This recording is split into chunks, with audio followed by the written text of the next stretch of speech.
proud members of the Podbelly Network. What's your favorite scary movie? Oh, come on, you know I don't watch that shit. Why not? Too scared? No, it's just what's the point? They're all the same. Some stupid killer stalking some big-breasted girl who can't act, who's always running up the stairs when she should be going out the front door. It's insulting. Hello! Hey! Welcome! How are you? Hello, it's episode 60. 60. 58 C's. I think it's 60. I'm 60. I'm 60. What's up? Hello. Hi. This is Kim and Kat Stay Alive. We're a Maybe. We're a horror movie comedy podcast, and we're gonna tell you a whole movie and spoil it. And I'm gonna try and stay alive in the movie Kim tells me. Cheers. Cheers. Gina holds out. Tits up. Oof. I had to Hi. catch my breath right as I took that, so I couldn't swallow right away. App choked on it. So I just had whiskey just hanging out in my mouth. Ew. Yeah. It was rough. Good thing I have this White Claw. It's not White Claw, guys. It's Imitation White Claw. Imitation White Claw. We've spread out. We have 2 other brands. Yeah. I mean, any of them can sponsor us. Yeah. So Bon and Viv. Truly. Truly is the brand. Yes. What are your thoughts on White each? Claw. I liked Truly, I think, the best. I'm actually liking Bon and Viv the best. Can I taste that one though? Bon and Viv tasted a little. I also don't at me, bro. I'm not sure how much I like White Claw. This is like the last episode when you told me you hadn't seen Sound of Music. What the fuck is happening? Who is in my house? Here's the other thing. I haven't had that many, to be honest. Okay. And for whatever reason, I keep getting a flavor I don't like. You're like, all I have is black cherry, and I'm like, well, that would be the only one I don't want. Yeah. So, I don't know. I think I'm just tasting a flavor that I really like right now with this Truly. It's mango. I hear you. I'm in. I am drinking. The Bon and Viv tastes a little too fake sugary to me. Interesting. I feel the opposite. Yeah, I don't like it. I feel that it tastes the opposite of fake sugar. Wow. Isn't it cool how humans are all different? Taste buds, man. Yeah. I did watch a movie. Oh, cool. Was it a rom-com? It kind of was, actually. Wait, what? Oh.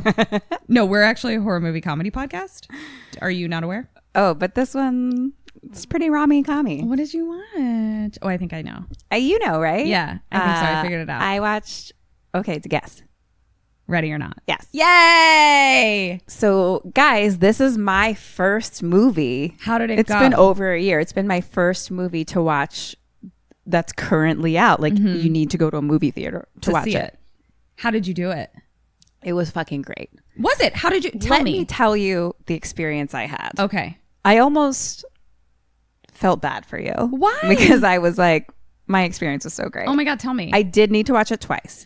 So you went twice. I did. Yeah. Okay. So but I went once with Tracy. Got it. Which was nice because I was like, oh, I'm reaching. I've been having a lot of friend time, reaching out to people I love and care about that I want to spend some good times with.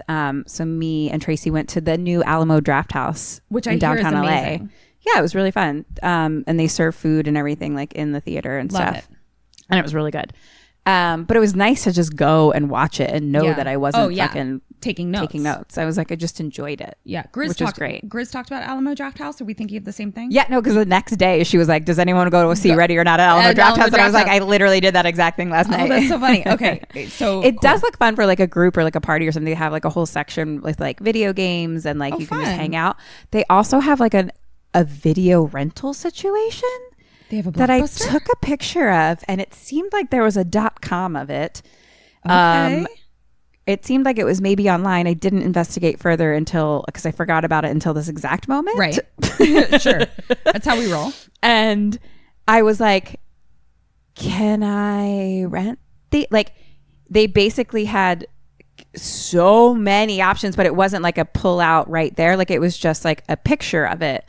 But it was cases and cases, when you're at the music store. What's it called? Amoeba. Yeah. A music store. Going through records or something like that, vinyls. Yeah. Or whatever you will, or CDs. You're just going through and through, but there's nothing in there. It's just the picture Sure. of it. Yeah. and then you can like I think rent it, and I think free.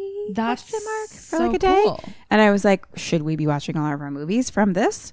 Supporting, Because it looked Yeah. like massively huge. It my was God, like, I gotta check and it this was place just out. like all different, very specific genres and things. We should check it out. Yeah. If I knew what it was, I'd tell you guys. Sure. You know what? You know Maybe what? I'll look right now because You it might guys help have the everyone. I googs. bet everyone. This might be something that maybe people care about. Okay. Don't you think so? Which is a rare occurrence for what we talk about. You guys, we might be talking about something that other people give a shit about. Because normally, I'm pretty sure they don't. Videovortexbar.com. Wowzers. Free movie rentals. Browse the collection online at videovortexbar.com. I don't know, guys. Okay. I took a picture and it said that. Okay. I don't know, guys. See what's happening Good with luck. that shit. Everyone, Great. good luck. Okay, so you watched with Tracy. So I watched with Tracy, and then I was like, all right, now I need to go back and fucking take some notes. So I go at 1:30 p.m. on a Tuesday. Sure. I'm the only human in the entire theater. So you didn't have to worry about your loud scribbles. So scribbles didn't matter. It was just me watching a movie with myself. You could look up at the guy projecting it and go, "Can you pause?" I did. I was like, pause, please. Thank you. Thank you so much. Yeah, but it was like actually a strangely tiny theater. It was like ArcLight in Santa Monica. And so I like sat in the far back middle and I fucking straight up turned the flashlight on my phone. Fuck and yes. put it in the little cup holder next to me and just laid that so that was just like glancing over my notebook. My God. And I took amazing notes the whole time. That's fucking so cool. I obviously could never hit pause, so there are some Yeah. furious scribbles. Sure. Like by the end, it's literally just like, Oh God. You guys, this is going to be fun trying to get Kim to read this shit. I'm excited. it gets real for a little bit. Like I'm just like, Oh my. "Woo, I scribbles." can't wait. Let's hear the shit. My girl is in it. Here it Samara is. Weaving. Thank you. All right. So, dead or alive? Grace, who is Samara Weaving /B. She's alive. Alex Ladomas. Her husband? Alive. Dad. Dead. Mom. Dead. Who is Andie McDowell. Shut up. Who Get I out of here. love. I love I think she's dead. Aunt Helene. Aunt Helene. Dead. Daniel. Alive. Emily. I loved Emily from the preview. I know. I was like, you've seen the trailer, so I feel like Alive. you know some things already. Fitch. Dead. Wait, you said dead? Yeah, I did. Charity. Dead. Okay. So here's what's interesting is me and Can I Tracy. change Aunt Helene to alive? Yeah. Okay. You said alive. Yeah. I don't know if this happened at Alamo Draft House because Tracy and I were like running a little late.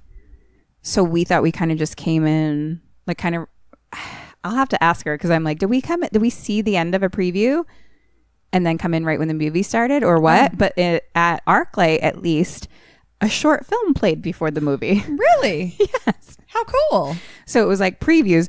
Also at ArcLight, they come in and speak to you at the beginning to be like, hi, please make sure your cell phone's off, et cetera, et cetera. And she's like, hello. Seems like you'll be the only one viewing today. Oh my God. Guess I don't need to give you the cell phone speech. That is hilarious. That's really funny. And she's like, just so you know, there's a short film before. And I was like, didn't know. Thanks. Oh, yeah. You guys might have come in. Also, glad she told me because I would have started taking notes and then been like, what's happening What's right going now? on? Yeah. Oh my God. And then you would have been like, sorry, let me start over. But I'll tell you about it. I didn't take notes, but I'll just give you the gist. It's called So Torn, but it's SEW Torn.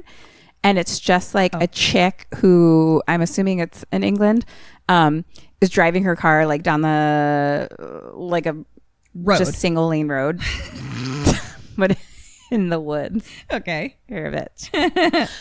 Is the word you're looking for road? And she has like what is you store thread on top of, it's like a thread and a little threads and a spool. There's like a big spool on top of her car. Okay. And so she's like driving by and there's like clearly an accident, but it's like a motorcycle accident. 2 motorcycles have like hit each other and both guys are on the side of the road, like fucked up. Right. Not dead. But dead-ish. But dead-ish. They're like clearly. So she passes by and then she like passes by and like looks at them. But one has like handcuffs on part of his hands and like broken off of it is like one of those like silver boxes that you're like, is there money in there? Oh. That was clearly connected to his handcuff. Got it. But had been separated. And you're just like, and so she like drives by, looks at it, all of it, and then like stops a little bit further away. And then she opens up her little case and it turns out she's like a mobile sewer. Seamstress. Let's go with seamstress. No, either one is bonkers, what you just said. I know. So she's like seamstress. Of clothing? Needs. Just emergency. I don't know. Not everyone knows how to sew. What if you're just like, I need my fucking strap sewed real quick. But, I got a fucking hot date. But was she called to the accident to sew something? No. She's just driving. Got it. Okay. She's just living her life. Okay, just living her life. She happens to be the only person that's I thought they were like, 911, his jacket's ripped. Oh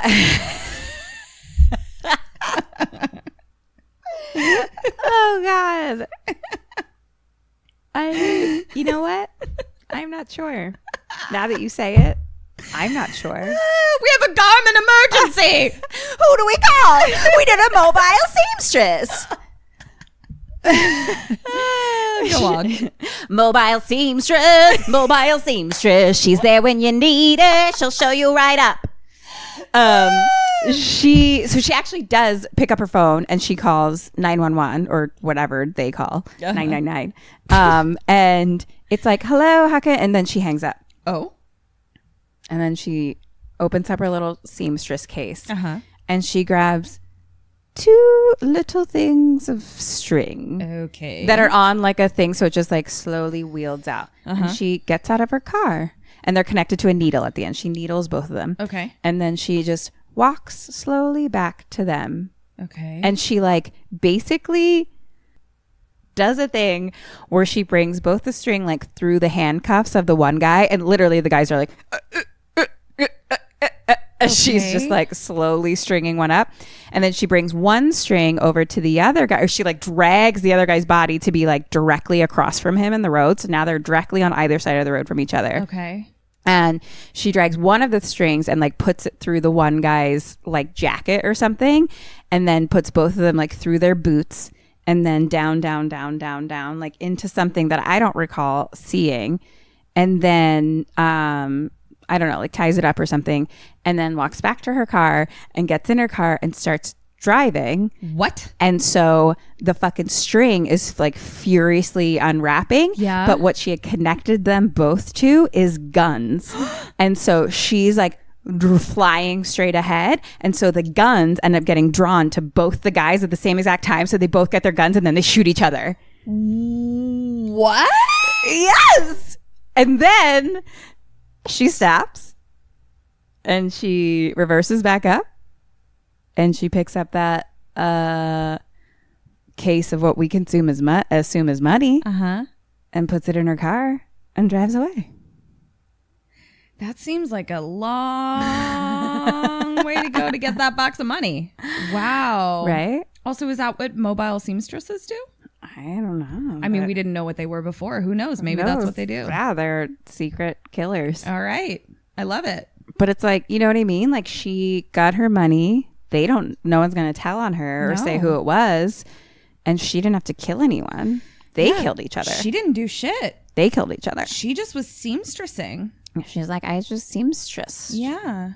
So it's just seamstressing. And who would ever suspect a little seamstress? 911, seamstress. Did we just come up with a new job? We did. 911 seamstress. That's great. One of us should learn how to sew. Okay.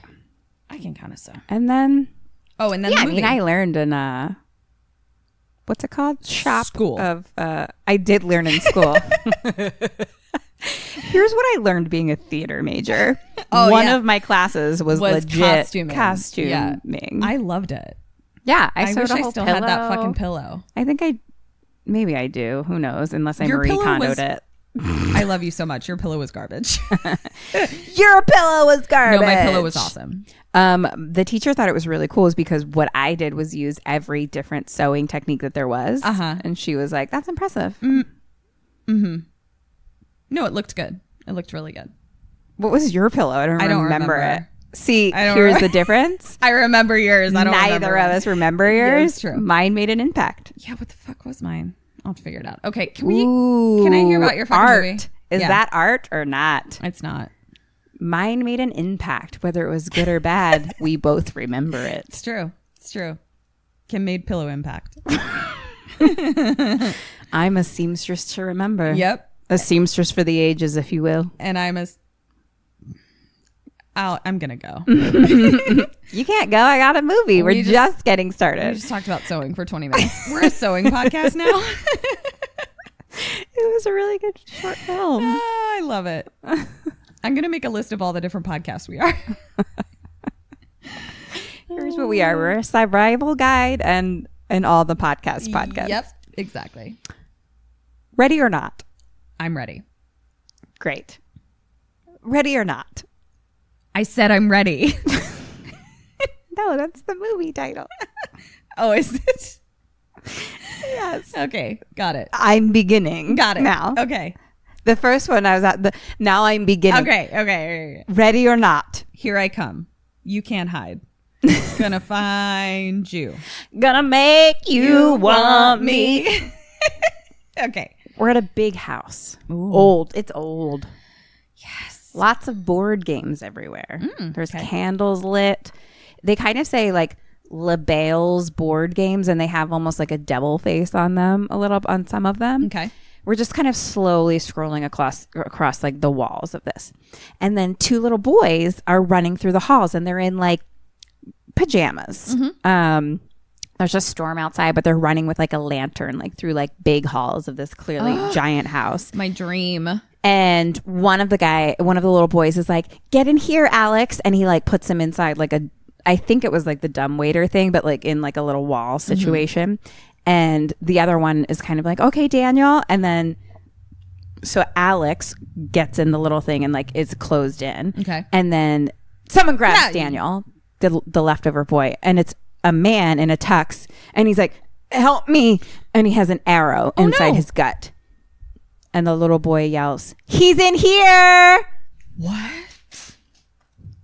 So then all these people come running in creepy plaster of Paris masks, and they start shooting again with arrows into the man. Jeez. And a woman comes up to the little boy in his PJs, and she says, Daniel, I'm so proud of you. Oh, no. And then we see a bride with really short hair just crying, and these doors that say Le Domus on them shut. Oh, shit. 30 years later. Okay. Our girl, Samara Weaving. Here's the thing. I didn't watch Babysitter. I only heard it through you. Yeah. So now I really want to go back and watch because she Were you might be one attracted of to my her? favorite actresses. Yeah, she's fucking amazing. I wasn't She's fucking attracted amazing. to her. I was just like, you're stellar. Her choices are amazing. And you'll understand. Yeah. Like when I'm done. Like I was just like, I No, she's really great. want to act with you. Yeah. So she's just sitting there and she's like going over her vows. She's in her wedding dress, kind of like talking to herself in the mirror. Which I love. And she's like, even though your family is like, she's going through vows, and then she kind of like switches into like, even though your family is like richer than God and it intimidates me and your dad hates me. She's like, I can't wait to be part of your moderately fucked up family. And then from behind her, Alex, who's her soon to be husband, is like, moderately fucked up. I mean, that's nice. That's nice of you to say. And then she's like actually like sitting there smoking a cigarette. And so he comes in and like grabs like the cigarette from her. Like they kind of like smoke together a little, like joke about that, and they're like so sweet and so cute. And she like is like looking out the window where like everyone is clearly like setting up like the wedding that's happening outside of like this big fancy house. Just like in the backyard. And she's like, your dad looks like he's at a funeral, he hates me. But they're just like cute. And she like actually like laughs and like snort laughs at a certain point, and it's adorable. I love her. And you know, Alex is like, look, like we like sprung this on them. They're used to like 3 years of courting and not and she's like 18-month bonathon. And he's like, right. And he's like, who cares what they think? They're horrible fucking people. And she's like, I want them to like me. Of course, yeah. And then Daniel, who's Adam Brody, love, and is Alex's brother, comes in to get them. And he comes in to like get Alex, and like they like have a little wrestling thing for a little bit. And like Daniel says to Samara, he's like, not too late for you to flee, you know. And she's like, and then he kind of is like, all right, you guys need to come down. And she says to Alex, she's like, I can't believe that like in a half hour I'm gonna be part of the Ladomas family gaming empire. What do you call it? And he's like, and she like goes on to he's like, Dominion. We prefer Dominion. Cute. It's very cute. And then he's like, we could just leave. You know, I'm serious. I'm giving you an out right now. And she's like, no, thank you. I'm all the way in. And kisses him. I love this. It's very cute. And then it says ready or not title. So now we're outside. We're taking the photos like before the wedding, by in front of like the big fucking, it's not even like a pool. It's more of like the, like a view, fuck. It's like a reflection pond. Yeah. Like at the Washington Monument situation. Yes, exactly. Yeah. I think they're referred to as reflection ponds. And everyone's getting different pictures. It's beautiful. She's Which I'm like, beautiful. why would They're you all have a giant beautiful. body of water that you can't swim in? I'm insane to me. sure they have another giant body of water that's on That the they can swim other in. wing Okay. that they can swim in. All right. I'll accept it. Seemed like that. Okay. But like it's like different people are getting different pictures, so then other parts of the family are talking, you know. So Dad is saying to Daniel like, he could have done so much better. Rude. And Daniel's like, that's just because he's your favorite. Da da da. And Dad kind of discusses how 2 years is a long time for him to be away. We thought we lost him. So it seems like maybe he like left the family for a little bit, and during that time met her. And there's like an old crotchety woman with like very short white hair, just like sitting and staring / scowling at everything that's happening, like just like sitting by herself. I think I saw a picture of her. Yes. And Daniel's like, well, Daniel says something. It's like, well, she could be like more like my wife, like a gold digging whore or something like that. Or it's like you're just trying to find out if she's a gold digging whore, like my wife, you know? Yeah. She's not one of us. Like she has a soul or something like that. And then they ask about like, where's your sister? And it's something about why she's late, blah, blah, blah. And then Mom, there's like an up balcony outstairs. Yep. Outside balcony, upstairs balcony. I got you. I can see it. I knew exactly where your brain was. I knew the picture your brain was painting. God, brains are fun. Her and Samara Weaving SW are upstairs on the outsides, and Mom has like this really like beautiful gold like cigarette case that she like starts smoking out of, and she's like starts talking to SW, and she's like offers her a cigarette, and she's like, Samara's like, I don't smoke. Yes, you do, bitch. And I love Andie McDowell. I have loved her since Groundhog Day. Oh. In like a love, I just love her so much. I can say I have zero feelings about her. So I love her. Okay. Groundhog Day is a very specific movie in my life because I remember us going to see it in some weird way. We're like, this is gonna sound insane. Elvis was like there dropping out of a plane or what? something at the time. I don't remember where it was. Oh, honey, you dreamt this. I didn't. This didn't happen. And I You remember dreamt there this. being two movies playing, and once again, my brothers were all old enough to go see whatever it was. Who knows what movie they even saw. Sure. And I had to go with my parents to see Groundhog's Day. And I was like, Aw. I don't want to see Groundhog's Day. This is the same thing happened with The Professional, where I was like, I don't want to watch this. My brothers like just won everything. Like I just have so funny. so many older brothers, or like just brothers in general. They're just like, they get to do things, and I'm like, but what about me? And they're just like, sorry. But then I ended up Professional was like my favorite movie ever, and then Groundhog's Day ended up being like one of my favorite movies ever. Like I just loved it so much. I don't even know what movie they were watching either, which is so funny. So anyway, I just fell in love with Andie McDowell then. So she's the mom, and I haven't seen her in anything in 1,000 me years. neither. So she's standing and talking, and clearly she married in as well. Okay. So she is like kind of like giving her a little bit of advice and like saying, like, you know, just like stand tall and fuck them. She's like, it doesn't matter what they think. It only matters what Alex thinks. And that's clear. And then it cuts immediately to them kissing of like the marriage ceremony and everyone clapping. The aunt is still sitting out front, just glaring at them, like literally front row. Everyone stands up and claps, and she's just like, meh. It's so funny. And they walk down the aisle. It's cute. Cut to, what should I call her? Her name is Grace. I can do Grace. Grace? Okay. I wrote SW for all of it. I can do SW too. Grace or SW. It's fine. Whatever Grace comes feels out of your mouth. easier, but I'm going to read SW constantly. So we'll see. We'll see what comes out. Grace and Alex are kissing in the bed, or like cuts to them like getting into a bedroom and like kissing, and like her like getting on top of him, and they're like, do you remember anything that happened today? It's like all of her, and she's like, but I think I'm your wife now. And they're like so fucking cute. And she like is on top of him. She's like, all right, take your pants off, and he's like, wait, I gotta tell you, so I gotta tell you. And she like screams. Aunt Helene is like glaring from the corner. What? Annalene, get out And of here. she's like, everyone is waiting. And then she like leaves through like a secret door in the wall. right? And she's like, and Grace is just like, of course you have a secret door. Like, what the fuck? Yeah. And Alex is like, oh, it's a servant's corridor. Like, they're all through the house. Yes. I want service corridors. So he's like, here's the deal. At midnight, we have to like go play a game. It's like, whatever happens when someone new comes into the family. And she's like, well, what game is it? And he's like, I don't know. You like draw a card. Jesus And Christ. that'll like tell you what game we play. And he's like, it's kind of like an initiation, like ritual thing. And she's like, do I have to win? And he's like, no, you just have to play, and then you're part of the family.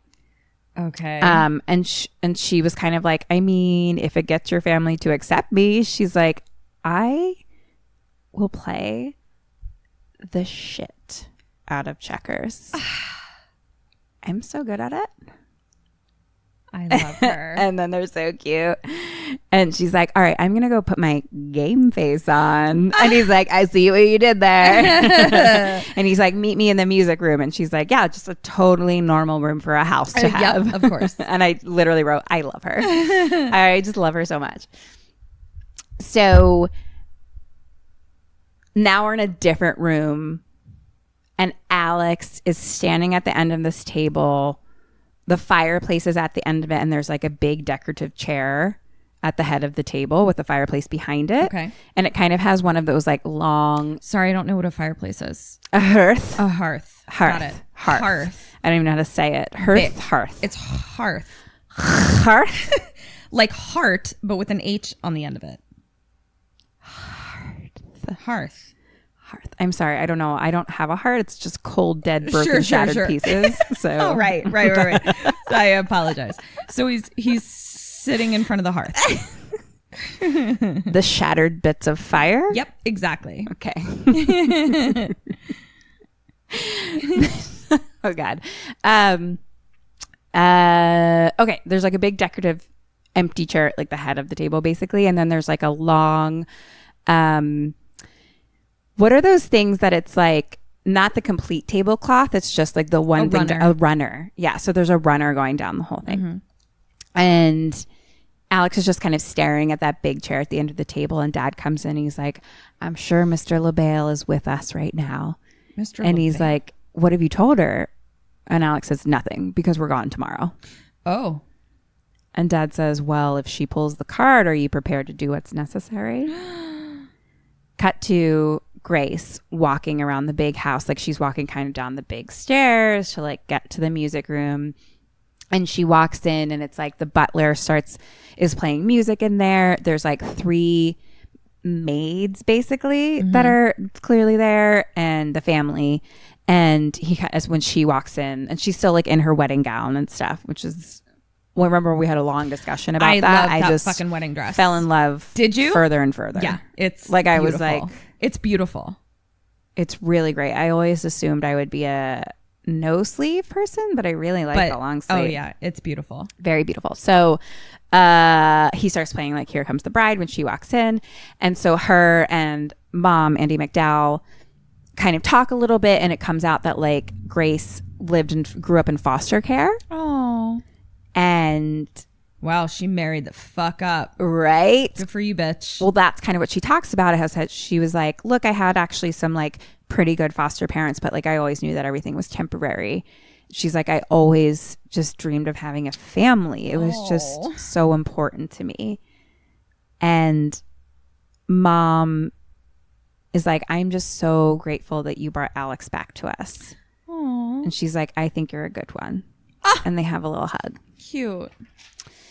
And Alex kind of steals her away, and he's like, did she say anything to you? And like Grace is like, are you okay? And he's like, no, I just like don't feel well. And she's like, maybe you should just go lay down. Can we play like the game tomorrow? And he's just kind of like, no, we have to play it today. And then like 2 little boys start running, and they're like kind of, one of them is like, kill, and they're wearing those masks that we saw in the beginning. Oh dear. And they're in the same kind of pajamas too as the 2 little boys from the beginning.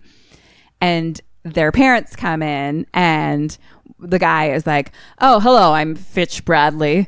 And he's like, sorry we're late. We couldn't get the private jet, whatever the fuck, blah, blah, blah. And I can't fucking ride commercial, obviously. Da, da, da, da. Me either, Fitch. And then he's clearly the husband of Emily, who is the sister. Who is my main bitch. I fucking love Emily. So Emily is the sister of Alex and Daniel, and I think the younger sister. Okay. So she comes in and she's all just like, I've never loved a character from a previous image. I like it so much. And she like comes over to Alex and she's like, oh my gosh, it's so great to meet you. And Grace kind of like touches her nose a little because Emily's like, oh shit, like has coke under her nose basically. And she's just like, we're best friends. Oh my God. And she's like, I've been following you on Instagram. And I love her. Yeah. But like Grace is like, I'm so excited to be your sister. Yeah. Like, and then Aunt Helene like comes from the corner is like, brown-haired niece, you continue to exist. Brown-haired niece, you continue to exist. Oh my God. I like died. That is so often funny. how I felt going to visit my dad's family. Brunette female. You're still here.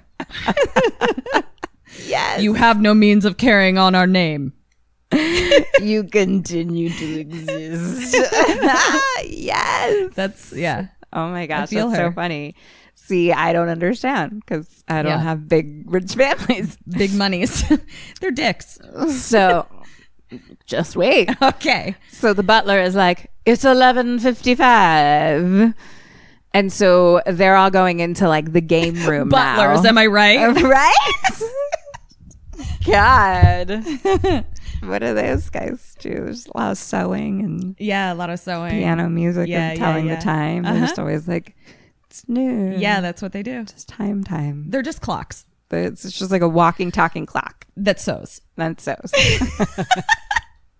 So they go to that La Domus door that we saw before. Or like and the big one that's shut. Yeah. Okay. And Dad is saying how this is reserved for family members only. Okay. So all of the family walks in and the butler closes the door. And inside is a bunch of like, heads of animals on the walls. Bummer. Hate it. And like paintings of all the extent of the family Portraits. members. Yeah. The great grandfathers of yore. Sure, The La exactly. Domus grandfathers of time. Yeah. I always had lots of portraits in family homes. Really glad what we did not do was animal heads. Yeah, so they had animal heads, but it's because they're a gaming family. So all kinds of games. All kinds of games. So it would be like a painting of so-and-so La Domus And then a fucking over a deer tiger. But then each one would have like a gun underneath it, or a crossbow, or an axe. Like, so it's like literally like all kinds of weapons, And how they but like old timey weapons, and bullets and shit. And then It's a bummer. paintings and shit. it. And then board games and shit around too. So it's just all games. they're a gaming dominion. We're playing games with my heart. And then, you know, candles are lit everywhere. And they all sit down at a big circle table Okay. and kind of talk about how great grandfather really enjoyed his games. So dad starts talking about how their family is big on tradition. Sure. Great grandfather started with a modest card industry game. Sure. Cards. Bicycle cards.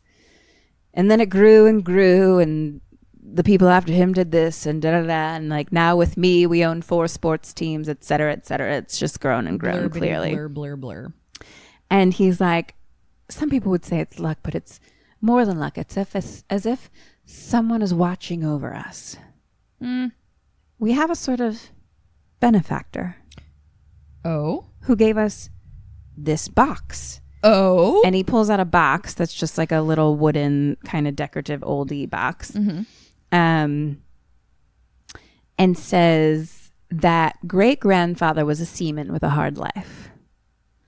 A seam man. A seaman. I was like, well, we all were seamen once. And our journey was treacherous. Just going to take another sip of my knockoff White Claw. God, there is no greater joy that I have in my life than making you laugh. And what I love is that It's always the worst joke. it's the worst jokes. And we don't know if anybody else is. No, I do know that nobody else is laughing. It's just you. I think that's why you give it a go for your worst jokes all the time. Because I know- And sometimes you have to see yourself out I in do. silence, but other times you just hit my tickle I bone and I'm know. like, made It's- me giggle. I'll take it. Yeah. He's a merchant seaman with a hard life. On one of his trips or something, he met a man called Mr. LaBelle. Okay. They had a mutual passion for games of chance. Ah. So LaBelle and him, after playing many games of whatever, blah, blah, blah, had a wager. And basically, great-grandfather had to solve this box before they hit port. And then Mr. LaBelle would fund any of his interest, Okay. basically. And at that point, like, the box kind of clicks open. And he's like, basically now what we do is anytime there's a new addition to the Ladomas family is we take this blank card, blank like playing card, and we put it in the box. And then you draw the card and Mr. LaBelle will tell us which game you played. And then people at the table kind of start saying like I think Fitch got, or Charity, who's Daniel's wife, basically got chess. And Fitch got like Old Maid. Like he's like, what the fuck is Old Maid? Yeah. You know what I I used to mean? play Old Maid. I did too. Actually, Yeah. loved Old Maid. I don't remember how to play it, but I remember playing Old Maid. Me too. Yeah. But it seems like literally was just like, and that's what Alex said too. He's like, in the beginning, when he even like said like, oh, we have to play a game. Like it could just be like Any checkers, game. chess. Yeah. Like it could be like any game. You just have to play the game. That's Yeah. it. So now like they kind of like pass the box around and it gets to Grace. Question number 1. What does she do? What do you do? I mean, I'm game, no pun intended. And so is Grace. I'm definitely going to want to ingratiate myself to the family. And I know me, I have a, you know, I put on my I shan't be fucked with face. So I think we're both going to play. Like we're both going to draw a card. Need a different pen? Why don't you try one of your other 4? Fuck off. I'm having a pen situation, people. Yay. bitch. So she kind of like pushes the box. The card pops out. It says hide and seek. Yes. And Grace kind of starts to giggle, and she's like, are we really gonna play that? Yeah. Everyone else at the table looks a little freaked out, especially Alex. Okay. And she's like, is everything okay? And Alex is like, these are the rules, hide and seek, right, Dad? And so Dad is like, yeah, you hide. And everyone kind of starts to stand up, and Alex like whispers in her ear, like, meet me in my room, just meet me upstairs in my room. And she's like, no, it's fine, it's gonna be fine, I'll play, like, and he's like, just ugh. And he's trying to be like nonchalant about it, basically. And she like lifts up her like champagne glass, and she's like, cheers to Mr. LaBelle. And they're all like awkwardly cheers. They're like, man. yeah.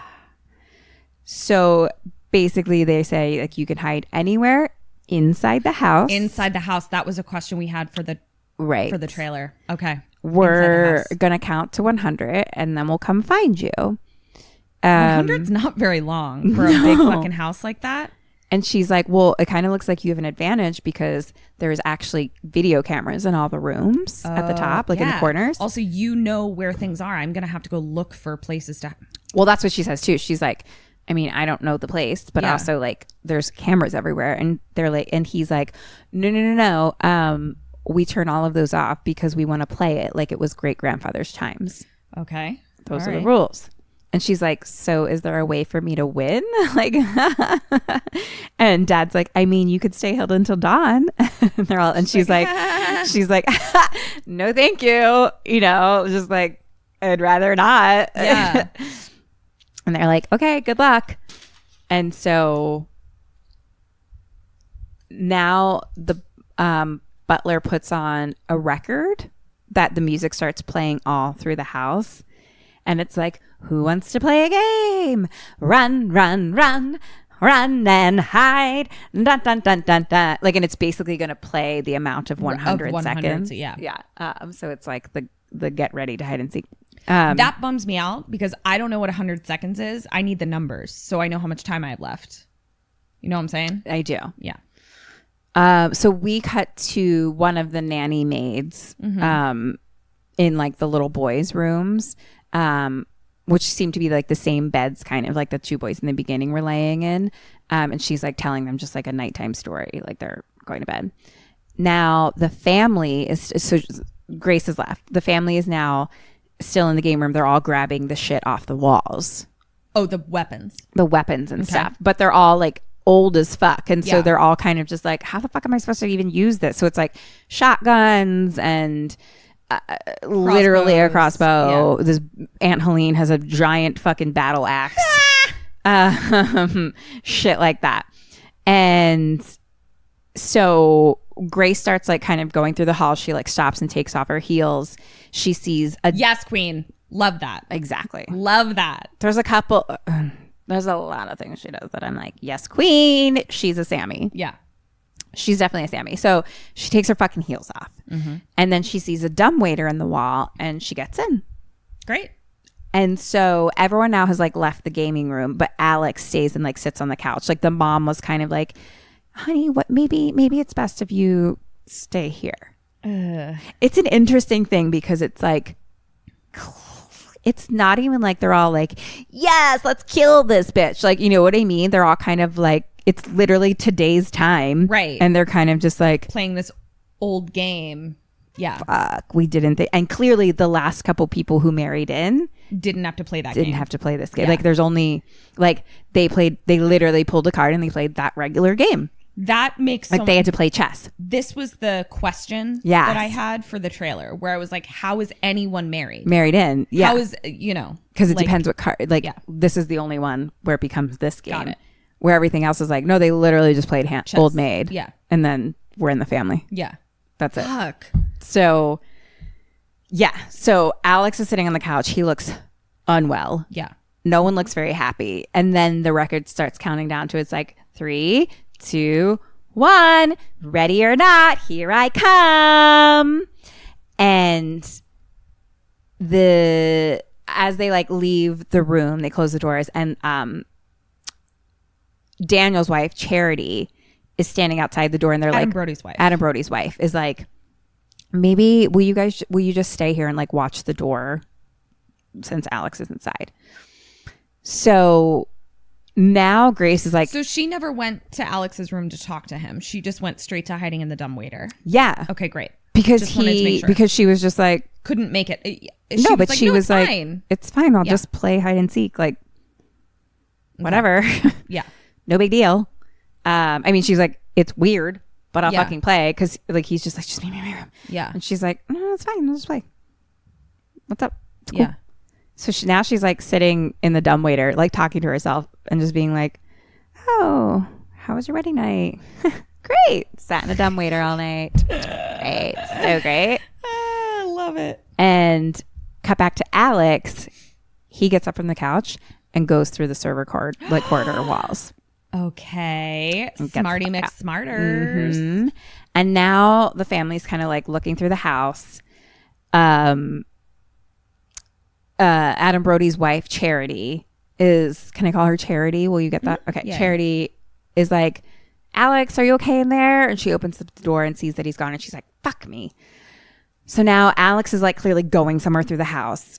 Back to Grace, and she's just sitting there like, how long is this gonna take? That actually would super suck, because you're like, I'm super well hidden. No one's found me, except I'm just hanging out in a fucking dumbwaiter silently. Yeah. That And how I sucks. quote unquote win is like staying Just awake staying till silent. Staying, Yeah. yeah. Like, oh, what's happening? sucks. It's Yeah. bizarre. It's Yeah. super bizarre.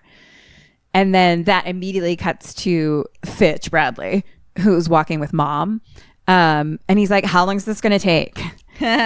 And Mom is like, I mean, this has only happened once since I've been in the family. Yeesh. So she's like, you never really know how long something like this takes. Yeah. So, and Fitch Bradley is married into Emily. Emily. Got it. Okay. Yeah. He happens to have the crossbow. So he's like, how do I even use this like old thing? Like, what is this? Like, how do I use this? Back to Grace. And she's just like, all right, this is enough. And she kind of like pokes her head out, and she starts to climb out, and her dress gets caught on the inside. And she's like, oh, fuck. And like she basically has to like rip it out. And she starts like tiptoeing down the hallway. She had to rip her own wedding dress. Yes. Tragedy. It's for the best. Okay. So cut to one of the nanny maids that was telling the bedtime story. She wakes up and she realizes that one of the boys is gone, and she's like, Georgie, oh fuck, Georgie. And she starts calling for him. Georgie, that was one of my little boys I babysat. Oh, you did too. I did Yeah. too. Yeah. Oh boy. It's also the little boy who died in it. Oh, shit. Yeah. Hey, Georgie. Ugh. My Georgie is alive still, just so you know. We all float down here. So Grace is kind of like walking through the hall, but like she starts to hear nanny maid being like, Georgie, Georgie. So she's like, fuck. And she like kind of hides a little bit, and someone grabs her from behind and like grabs her mouth. It's Alex. Oh, good. And he's like, shh, listen to me, and like pulls her into a bedroom. And nanny maid keeps yelling, Georgie, Georgie. And she ends up going into the same bedroom that they just went into. So they kind of like go to the side and sit down and like hide behind the bed, basically, just on like the other side of the bed. And she's like, I know you're in here. So nanny is in that room, and she's like, shot in the head. No. And Emily comes running in, and she's like, found her. And she runs in, and she's like, shit.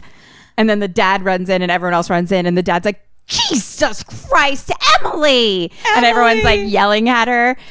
And like nanny maid is just like shot in the face. And dad's like, why did you shoot her in the face? You're supposed to maim her. We need her alive for the ritual. Oh, God. And then I didn't know like, it was a ritual. Yeah. And then the fucking, and that this whole time, like Alex and Grace are watching this. No, they're just like around the side of they're Okay. hearing it. Hearing it. Yeah. Like here's like the bed is here, and it's happening like at the almost foot of the bed a little bit, and literally like Grace is just covering her mouth like wide-eyed and like the fuck. And they're kind of like, well, can we just use her? And Aunt Helene is like, it must be the bride. Oh, God. And then Mom or someone is just like, well, move her. We don't want Grace to see her. So then they start carrying the body out. Oh, no. So they all leave, and Alex like gets up immediately. He's like, we need to get the phone. We need to get the keys. Da, da, da. And Grace is just like, done. Yeah. She's like, the fuck Yeah. is happening. And Alex is like looking around the room like, we need to get this. And he's like, all right, someone must check them. Okay, we don't have them. All right, we don't have the phone. We don't have the keys. Those are gone. He's like, look, okay, you chose the one bad card. They think they have to kill you before sunrise. Fuck. And they kind of end up going through like this back into like the servers corridor, basically. And like right in that moment, like Emily comes back in because she like forgot her gun or something. Like fucking Emily. So she comes back in and she like grabs her gun from like where the mirror is, and she's like, you're a winner. You're a winner. No more fuck ups, girl. No more fuck ups. She's like, you got this. And she love like runs her. out. I like, honestly, look, I'd really love to play Samara Weaving's part, but You'd be a great Emily. I would love to play Emily. Yeah. It would, yeah. It would be amazing. It just looked like so much fun.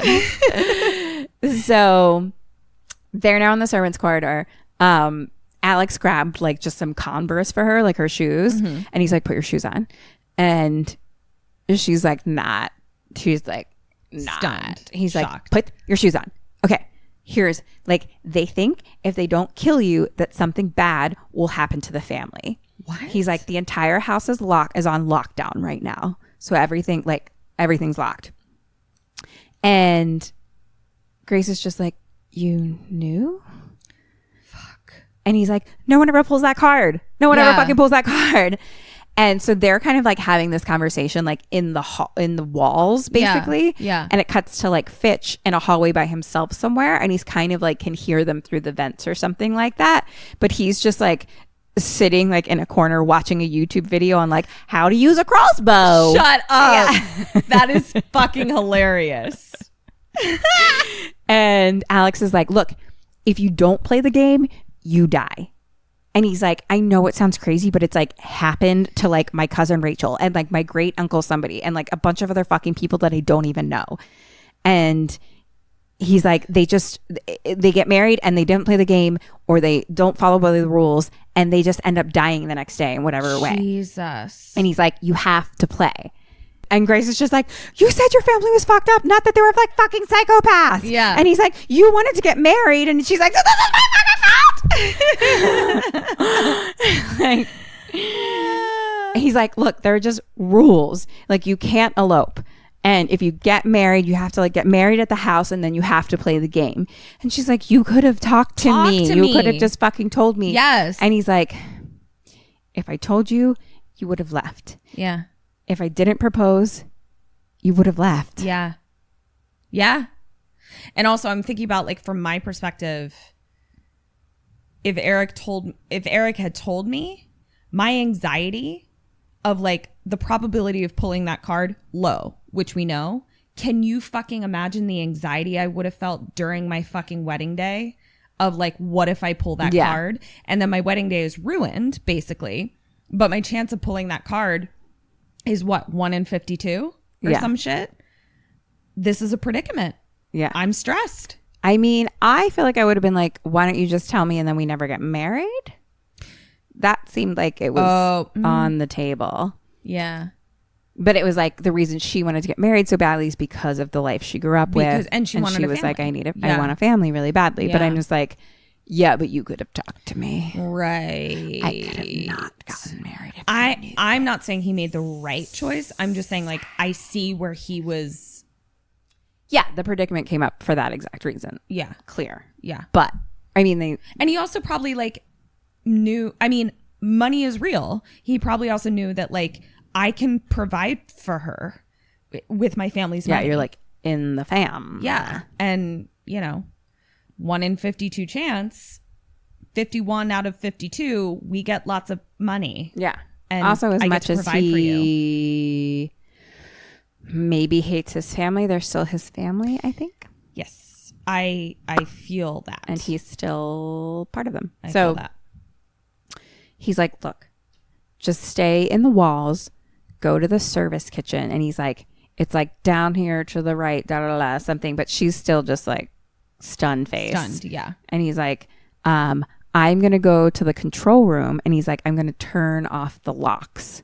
And he's like, you got this. I love you. Oh, so she can get out of the house. Yes. Got it. Because clearly it's like not just like everything's locked. Like it's like a system. Yeah. Controls like the cameras and all the things. Right. Like it's they rich. He's like, you got this. I love you. And he goes. And so she's like, okay. She starts walking. She's wearing her Converse and she's like stepping on the bottom of her dress. So she ends up like ripping the rest off of it. Love it. So now it's like down to like right below her knees. Yeah. She's wearing like Converse. T-length, if you will. T-length. She got her T-length dress on. With some her Converse. She's like business. Yeah, she means business. She's almost now. rocking an OG Christy Swanson Buffy the Vampire Yes! Slayer prom look. Oh my God. I didn't even think about that. I bet that it was an homage to that because it's very similar. Christy's in boots, like Right, combat which I boots, love. But still loving the Oh my homage. gosh. Cute. So she gets to the end of the hallway and there's 2 doors left and right. And she like is kind of like, fuck. Like she clearly didn't hear what he said and neither did I. Yeah.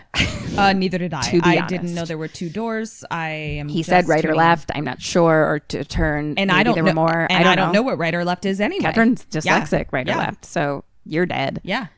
But cut to the family now carrying that dead nanny body through their main hallways and kind of talking about how there's no sign of her. She could be anywhere. All of a sudden she pops out from the wall, like right in front of them. And Adam Brody's like, found her. At that exact moment, Emily comes from the other end of the hallway. Emily. And is like, oh my God. And just starts shooting. But like fucking Grace ducks. So now she's basically shooting directly at her family. So they all fucking duck. And they're like, what the fuck, Emily? So, and like Emily's just fucking high as a kite. So Grace just runs like kind of like right by her, like in a different direction or something. It's like dream Yeah. roll. So now Grace is like in another room and she sees that the windows are locked with like a electronic thing. lock on them. Like they all have like a little red light. Yeah. So like a sensor kind of thing. And she tries to like pick up a phone. That's not working. She's in like a game room. Like there's like a pool, a different game room. Oh. The pool table room. Oh. So it has some like chairs around and things like that. And she checks the rec window. room? The rec room. Yeah. You know the names. What? The names to the rooms. The rooms to the rames rames to to the the nooms. I love your brain so much. It's like I'm a little bit dyslexic. It's actually that my so brain fun. works faster than my Than mouth your mouth does. It's adorable. It's my favorite It thing. happens a lot. Question number 2. What does she do? What do you do? People are dying. So I'm in the rec room. You're in the rec room. All right. So I also have a wedding dress. I probably have some sort of undergarments on. Okay. I am going to stick some pool balls in my undergarments somewhere. They hurt really fucking bad when you get hit by those. They do. They're heavy. I'm also going to take a pool cue and break it. So it's Sharpie Sharps. I'd love to watch you do that. You know what? Fuck you. I could do it. That's what I'm going I to do. just love to see you break a pool cue over your knee. You know what? Let's go. I never said over my knee. Maybe I'll break it But over you'd something try else. that first. I would try that first. And then you just be like, fuck my knee. It's true. I'm going to arm myself and then where's Alex? He went to go to the control room. To the control room. You're supposed to be finding the servant kitchen. Servant kitchen. Well, first I'm going to arm myself and then I'm going to knock on a bunch of walls to see if there's any secret doorways. That's what I'm going to do. What does she do? I think she fucking actually breaks a pool cue over her knee and looks for the servant quarters. Point for you. Okay. She picks up a chair. And like basically she like checks the window and then she picks up a chair like and holds it to the window and then like stops and then she thinks about it and puts it down. Because realizes she could set off tons of alarms. Right. Yeah. And everyone will know exactly where she is. Yeah. And then she's like, and then she's just like, and kind of just like goes up against the wall. I'm actually a little disappointed in her right this very second. I think that she's still in shock. Still in shock. Okay. I just feel like a pool table is like, here's some weapons. Right. You know what I'm saying? I mean, But yeah, she's in shock. I get it. Yeah. She just got shot at. Mm-hmm. Someone else just got shot in the face. Mm-hmm. Everyone's trying to kill her specifically. She didn't know that until about 5 minutes ago. Right. No, you're right. You're right. And she doesn't know the house. And You're they right. do. You're right. You're right. And she's like, I know I need to get to the servant's kitchen, but like, you know what? Where the fuck's the servant's kitchen? Kim, Yes. I was being judgmental. I know. I'm sorry. I was just defending my girl. No, it's okay. I need to, I will reflect on that and think Thank about you. what it is that I need to learn about myself and what about myself do. Let's look that in I the was mirror judging. there. Yeah. Because you know what? My girl. Yeah. SW, SW. you're doing great. She's freaking out. Don't get me wrong. Like she's very much just sort of like puts the chair down. Thank you for that point, though. It makes you feel like you believe in me. Yeah. I was like, good job. Fucking Thank you. arming yourself. Love it. She just like is like and like backs up against the wall. And then the wall right next to her opens. And Daniel comes out of the servant's quarter. Oh, shit. Out of Brody. And he is carrying some type of gun or something, I'm sure, but like is very just like, I just came for a drink. And I there's, love like, Adam Brody. I haven't seen him in something in like a long time either, and I love him too. Yeah. He's kind of the crossover of both of our types. Oh, interesting. Isn't he? I guess. Like, which we halves are you talking about? Just that there are very few boys that we're both attracted to. Oh, he's a crossover that we're both okay. But I didn't would say we're understand. both attracted. No, to him. I would agree with that. Yeah. Yeah. And that doesn't that we're happen both just often. like, hey. Yeah. Yeah. How is that's it that true. we just literally never encountered a crossover of our type, except Smoking the guy, hot smoking hot British guy? But luckily, I was married, so the universe was like, "We don't want you fighting over boys." So That British man we met the other night that lit the world on fire. just so we're clear, you know that if for some reason you ever hook up with that dude, I'm gonna need every single solitary detail of all of it. Detailed play by play. I mean, just everything. I'm gonna need measurements. I'm gonna need sound effects. I'm gonna need video evidence. I'm gonna need all I'll of put it. on a full puppet show for Yeah. you. I'm gonna need You got a it, girl. fucking soundtrack that sort of maps the sequence of events. Just so we're clear. You know what? I would do that not just for you, Ketrin. I'd do it for the podcast. I'd do it for our Thank Sammys. you. They deserve that. They've Yes. been through a year of my have. dating video journals. So, and Sammys, we will not be telling you a movie this week. You will be listening to a podcast of a soundtrack that Kim will be narrating of her night with a stone cold fox. Oh, that would be amazing. Okay, continue. Adam Brody needs a drink. Oh, God. So he walks in and just pours himself some whiskey and sits down. And he's kind of like, you know, I have to call the others, right? Right. Question number 3, what does she do and what do you do? He's not that into his wife. So I don't have a ton of skills, but I'm a good bullshitter You're a and very good bullshitter. and good flirter. Yeah. So my initial reaction to that situation would be to not seduce by any means, but definitely be like, I mean, do you need to call them? Sort of meet him on his sarcastic kind of level that he's clearly not as enthused about this whole process. So I'm going to try and like work into that kind of energy. I'm going to meet him where he is on that, kind of play him at his own flirtatious, sarcastic level. And also know that like I'm SW, I'm fucking hot, and he's not that into his wife. That's what I'm going to do. And sort of try to, I don't think I can necessarily get him on my side, but I almost think that I can get him to be like, all right, fine, I'll count to fucking 20. Get out of here, sort of thing. What does she do? I feel like there's one of two ways that this goes. So he does have a weapon. He has a gun. Where is he right now? Where is he in the room? He just sat like in that chair that you just put down, kind of like right in front of you, and like poured some, like the whiskey was like sitting on the side of the pool table. So he's just like sitting with a glass of whiskey, like right there. Is the gun just like in his lap? Like he's not holding her up or anything. I think she goes for the He's gun. dejected. Okay. I think she goes for the gun. I'm going to give you 0 points. Really? Yes.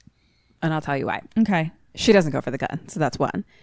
I think that I would love to give you a point, but I actually think flirting might be one of the worst things that you could do because their brother-brother relationship is so strong. I don't know that I even mean like you would call it flirting. I'm not even trying to fight for this point. I'm just saying like that thing where you... No, if you had said it in a different way, I would have given you a point. But okay, the flirting specifically, like I was just like, oof, I actually think that would turn him against you because he's like, I actually like you and I like you for my brother, like, and I really care about my brother. Okay. And I think the flirting thing would make turn you a little bit into his wife. Okay, got it. And I don't think he'd like that. So she pleads with him. Okay. But she's not like flirting with him. Like she's just like, she kind of pleads with him saying that he's like in a, you're a good person sort of way. Okay. Just kind of being like, no, like he's like, you don't have to call the others. And she's like, no, you don't. No, you like, don't. You can help me. Yeah. Okay. You know? That energy, she definitely did come at him with a different energy than I was intending. I hear you. Yeah. So it's the same idea ultimately. I'll give you that. But I do think your it was a different tone energy. And energy would have done you harm. Yeah. I agree. Got it. And especially as we go on, you'll like see that more. So, and he's so Adam just, Brody likes his brother. Yeah. Great. Good to know. And it was cute. Like, I mean, it even showed it in the beginning, like they had their little wrestling match and like, you know, like he was cute and fun. Okay. And Danielle Brody. I'm sorry? Oh, Daniel Adam Brody. That's what you were doing? Yeah. I was, because I was saying Daniel and then I was like, I don't know, in the beginning when I was saying Daniel, she wasn't getting it. And then so I had to say Adam Brody. And then I was like saying Daniel and then panicked in the middle of it to change it to Adam Brody. Well, now I'll never forget it. Now you can say Daniel, Danielle, Adam Brody. I've got it all. Daniel Brody. Yep. Is like, bro, this doesn't end well for you. He's like, I just don't want to be the one to do it. Oh. But he's like dejected about it. You know what I mean? Like he's like, this is a fucking bummer. Yeah. And he's like very much like, it's true what they say. The rich really are different. And he's like, I'll give you a 10-second head start. Okay. And so she runs out. And he's like, kind of 1,000, 1.5, 1,000. Oh. And then you can hear him yell through the house, she's in the study. And now Emily is somewhere like popping some pills. I love it. God, the more we talk about it, the more I'm like, can I play Emily? It's amazing. Everyone is really good in this. I need to find out who cast this. Yeah. And target Stalk them. Yes. I mean, target. I mean, politely inquire with. Like I feel like Emily is similar to that Tina character that I played in the pilot that we just went and saw that I was in. That I was like, I could play this bitch for the rest of your life because it's so fun. So anyway, back to Rec Room where Daniel Brody is, and Charity, his wife, is the first one in, and she's like, "You lost her? You're pathetic." Rude. And you know, she's like, "You could at least pretend to even care about this." You're not even in this family, bitch. You married in. And Daniel's just like, you know what? maybe Alex was wrong to keep Grace in the dark. But when I told you about this before we got married, you didn't even blink an eye. Like, you couldn't wait to sign your soul away. Wow. And she just looks at him and she's like, you know where I came from and what my life was like before this. She's like, I'd rather be dead than lose all of this. Ugh. So I don't know. mean, I don't know what her life was like, but it didn't sound good. No. And I'm sort of like, Yeah. do I want to hang out with her? No.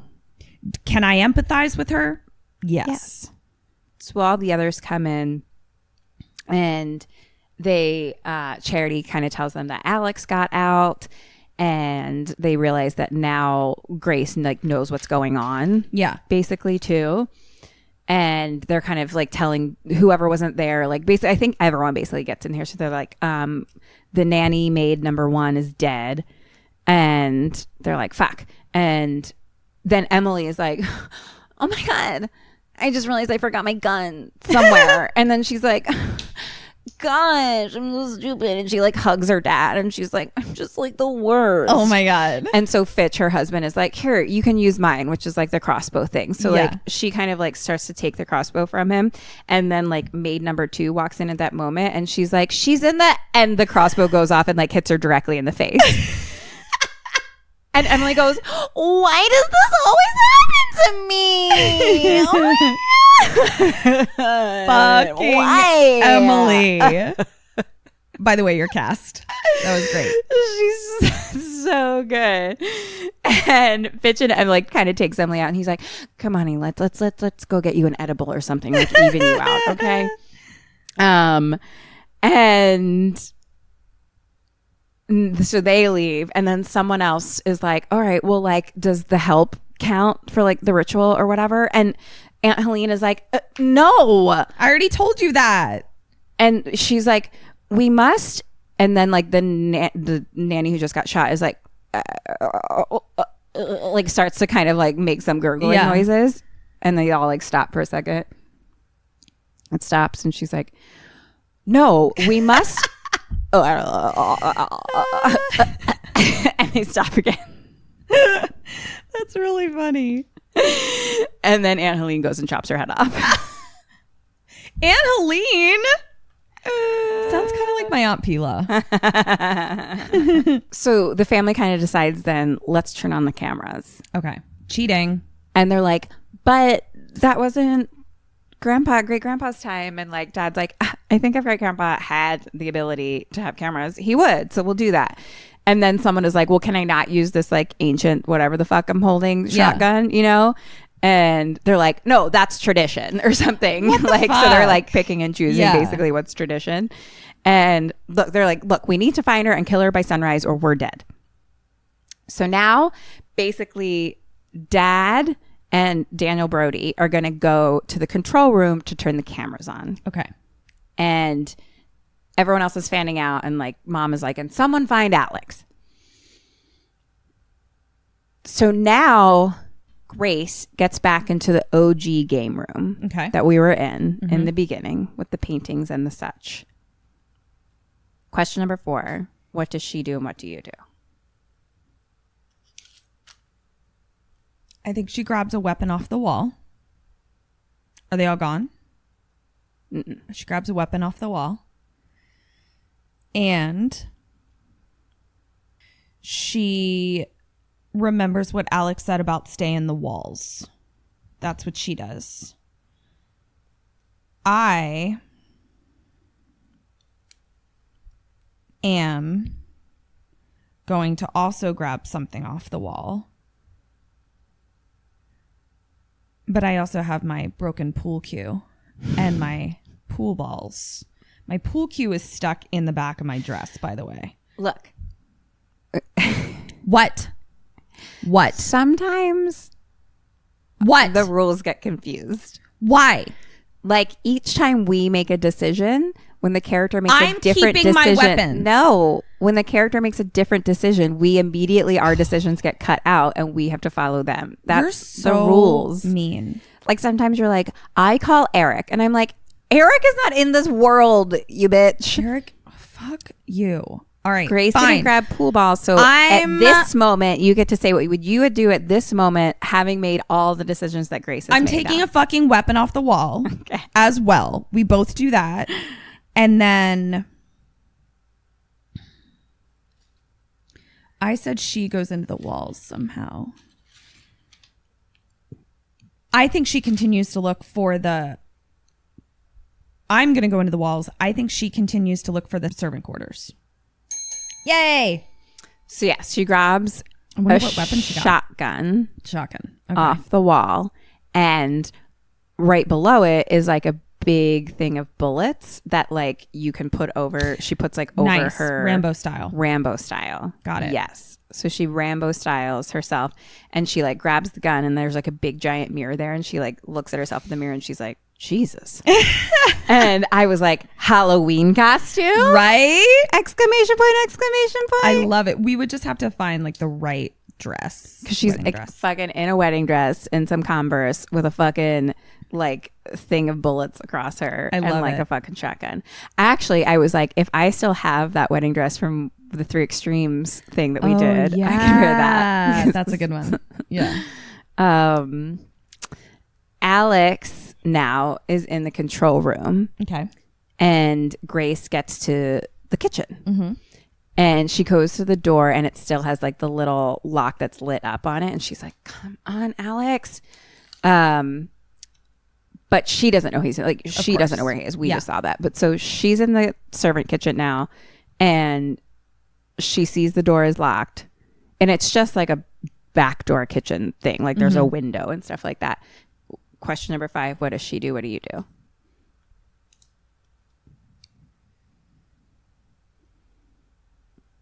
I am going to grab yet another weapon from the kitchen. I imagine there's a knife, corkscrew, something like that I'm going to grab. And then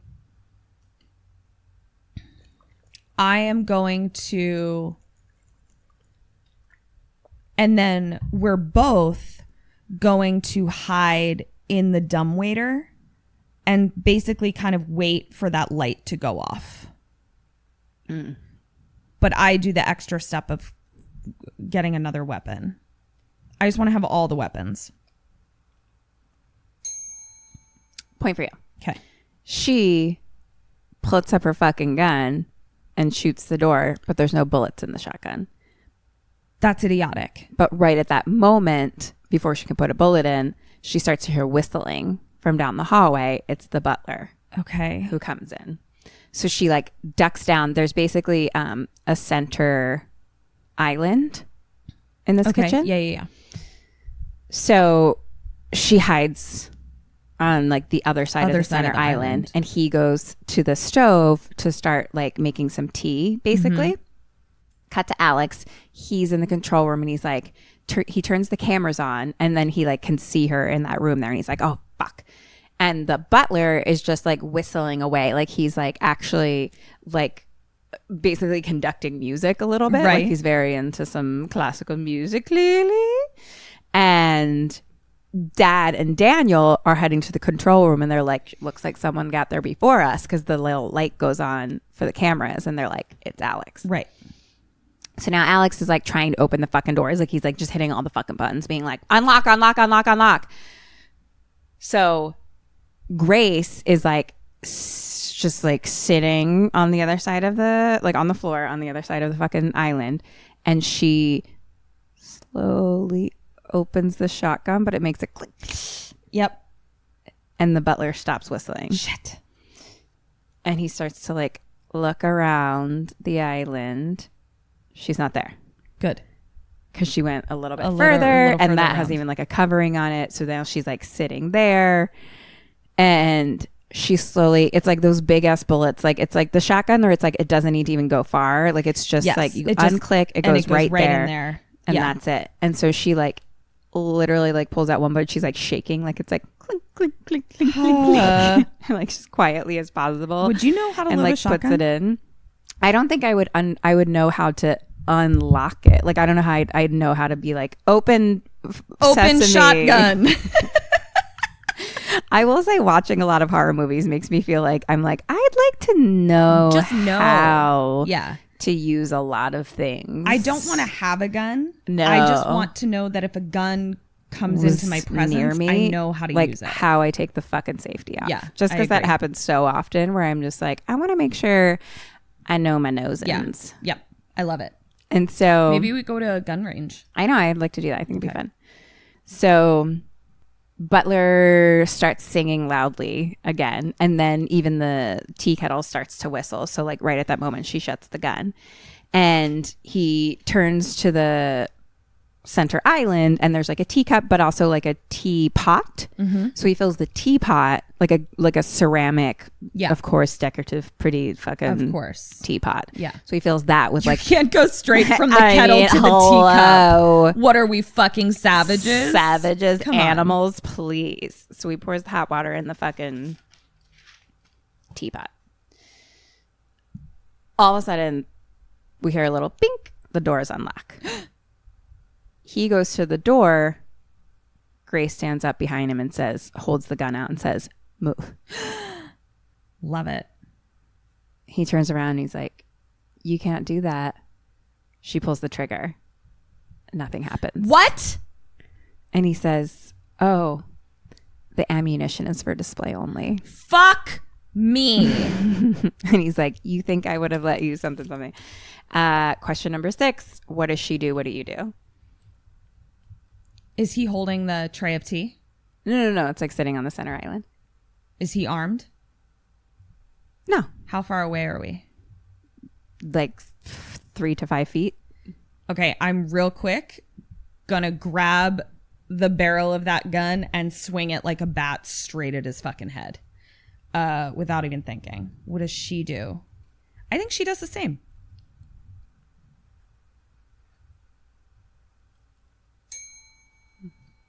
I'll give you a point. Thank you. I think she does you one better. What? She picks up the teapot and smashes it over his face. Oh, okay. Okay. So she gets a smash and a boiling hot Smash water. and a boil. I like it. Like you were just smashing. Yeah. So, but I think, it's fine. So, he obviously screams. She's in her looks like what I wrote, but I She's don't know in what her. that means. So, David, that's no one's name. David, that's nobody's name. I have D&D. Dungeons and Dragons. I've been watching a lot of Schitt's Creek lately. David, So good. Daniel, and Dad. Which is funny because David's name is Daniel Levy. Oh, it's too much. My brain. Sorry. D&D are outside the control room door. Okay. And they're like banging on the fucking door. And they end up getting in. Alex starts, I don't know, hitting buttons or something.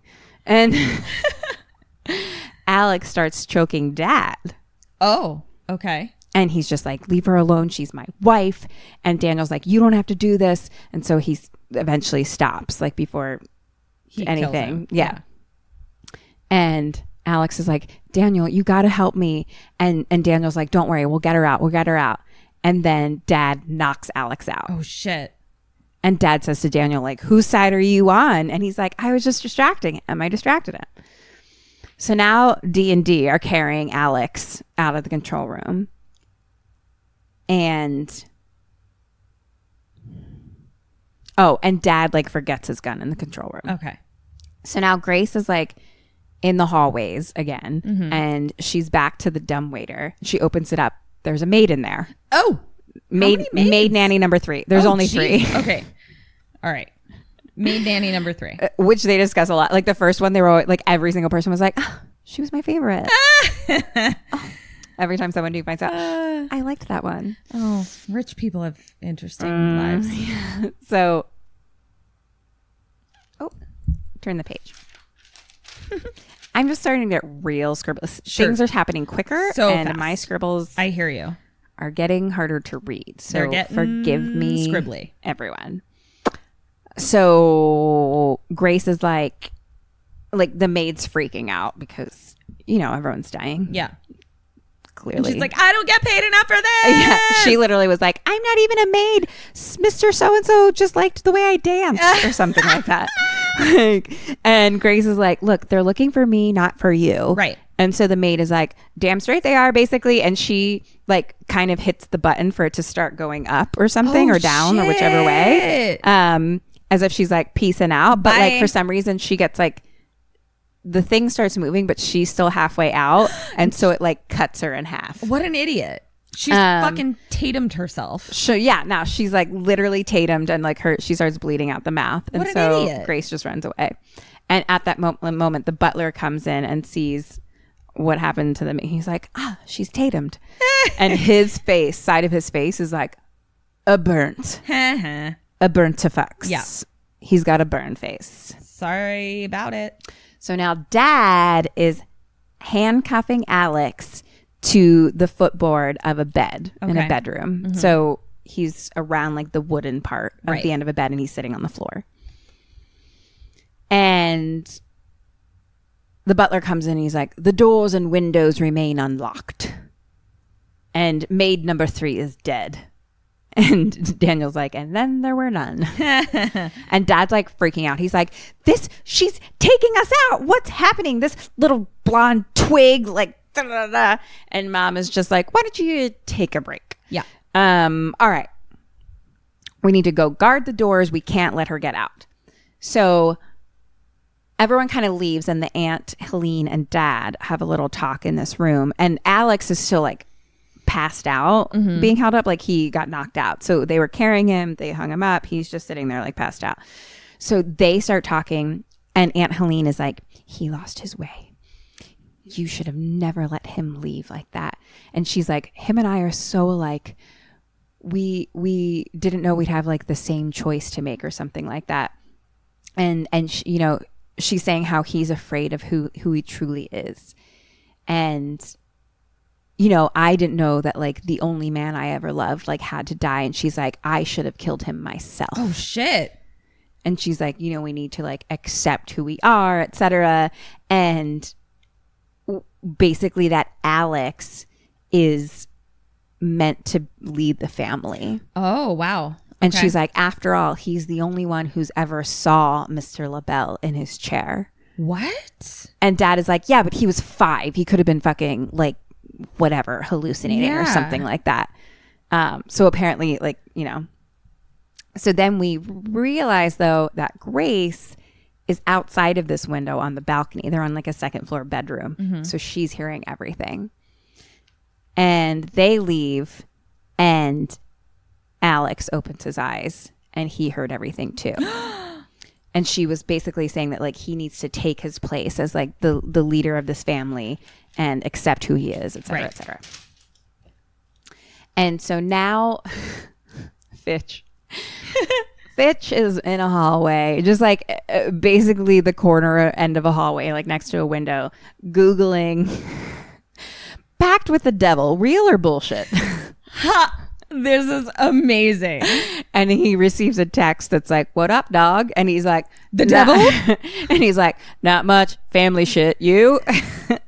That is fucking hilarious. And like through the window behind him, we see Grace jump down. Love it. And like run away. And it basically is in the backyard, the place where she got married, where all the chairs are set up, and she like runs back down the aisle and then runs through the property. Yeah. And she hides behind a tree and realizes that there's like a flashlight coming behind her. There is like a stable ahead, of course. And so she runs ahead and goes inside and like hides in one of the little stalls, and there's like some animals in there and stuff. And she goes to like the back one. The flashlight comes in and it's like getting closer and closer.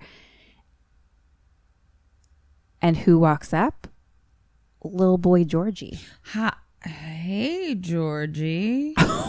What sound was about to come out of your mouth? Well, I was about to be like, hi. And then I was like, hi. You were like, hi. Well, she's like, oh, thank God. And she's like, Georgie. And he holds up the gun. Yeah. And she like puts her hands up and he shoots at her, and it shoots directly through her hand, like puts a hole in her hand. And I was like, hand modeling career is over. Also, like, how do you put those bones back together? I think you just have a hole in your hand for the rest of your life. I don't know. That sucks. Yeah, you're just wearing gloves forever now. Yeah, and like it doesn't work anymore, I bet. Like you're just like, there's a lot going on in there. Just a hole in your hand. Yeah. So she punches him in the face and knocks him out. That's when you punch a kid. When they shoot you in the hand. You know what? I don't usually condone punching kids in the face. But this is one of those times. Yeah. Yeah. I mean, he's a creepy crap bag. Creepy crap bag kids get punched in the face. When a kid is a creepy crap bag, you got to punch him in the face sometimes. Agreed. So she punches him. He falls over. He's knocked out. An animal kind of like kicks up at that moment being like, ah! An animal? There's animals in there. In the what? We're in the stable. In the stable. Sorry. Sammy's, our electricity just went out. So I didn't know where I was for a second. Yes. Okay. Got it. We're in the stable. Animal. Got it. Like, animals live in the stable. Yeah. I'm with you.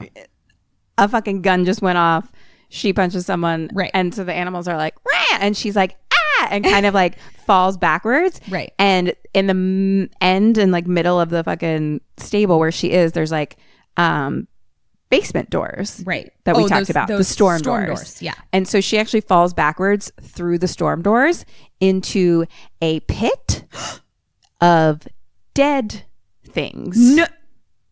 There are dead and decomposing animals, and then we see human. No. In fact, it looks like a human with 2 arrows through their chest that maybe was wearing a tux at one point. Oh no. And it's clearly disgusting because she almost vomits. Like she's just like and is like can't breathe, and like it's just dead and decomposing There's a few things that you don't want to see on your wedding night.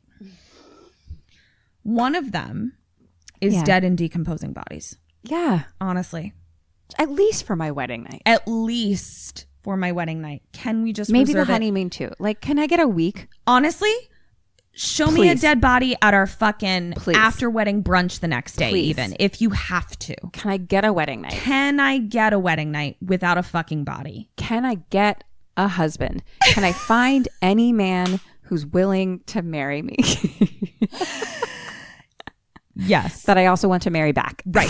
I mean, it's key. That's key. It is. Because there are a lot of people that want to marry you. That's the problem. I want to marry them back though. Yeah. Got it. So there's basically a decrepit old wooden ladder-ish thing that's kind of stuck to the walls, you know, it's just rungs to the walls, basically. That goes up, and then it's like it goes up to the end of this, and then there's like 2 feet or something up to the top. So she's got a whole hand. And when I say whole, I don't mean WHOLE. I mean HOLE. So she has a WHOLE hand and an She's got a hole and a hole. Yeah. We're using a little bit of homonyms. Homonyms? Yep. Homonyms. Yep. For everyone. So she's like, I basically have a hand. Yep. And I now need to climb this, I guess you call it ladder. Yep. So she's one arm. It's what we call a ladder-ish. Ladder-ish. So she straight is one arm, most pain in the world, decomposing life around her. Yeah. One arm climbing this ladder-ish. Bummer.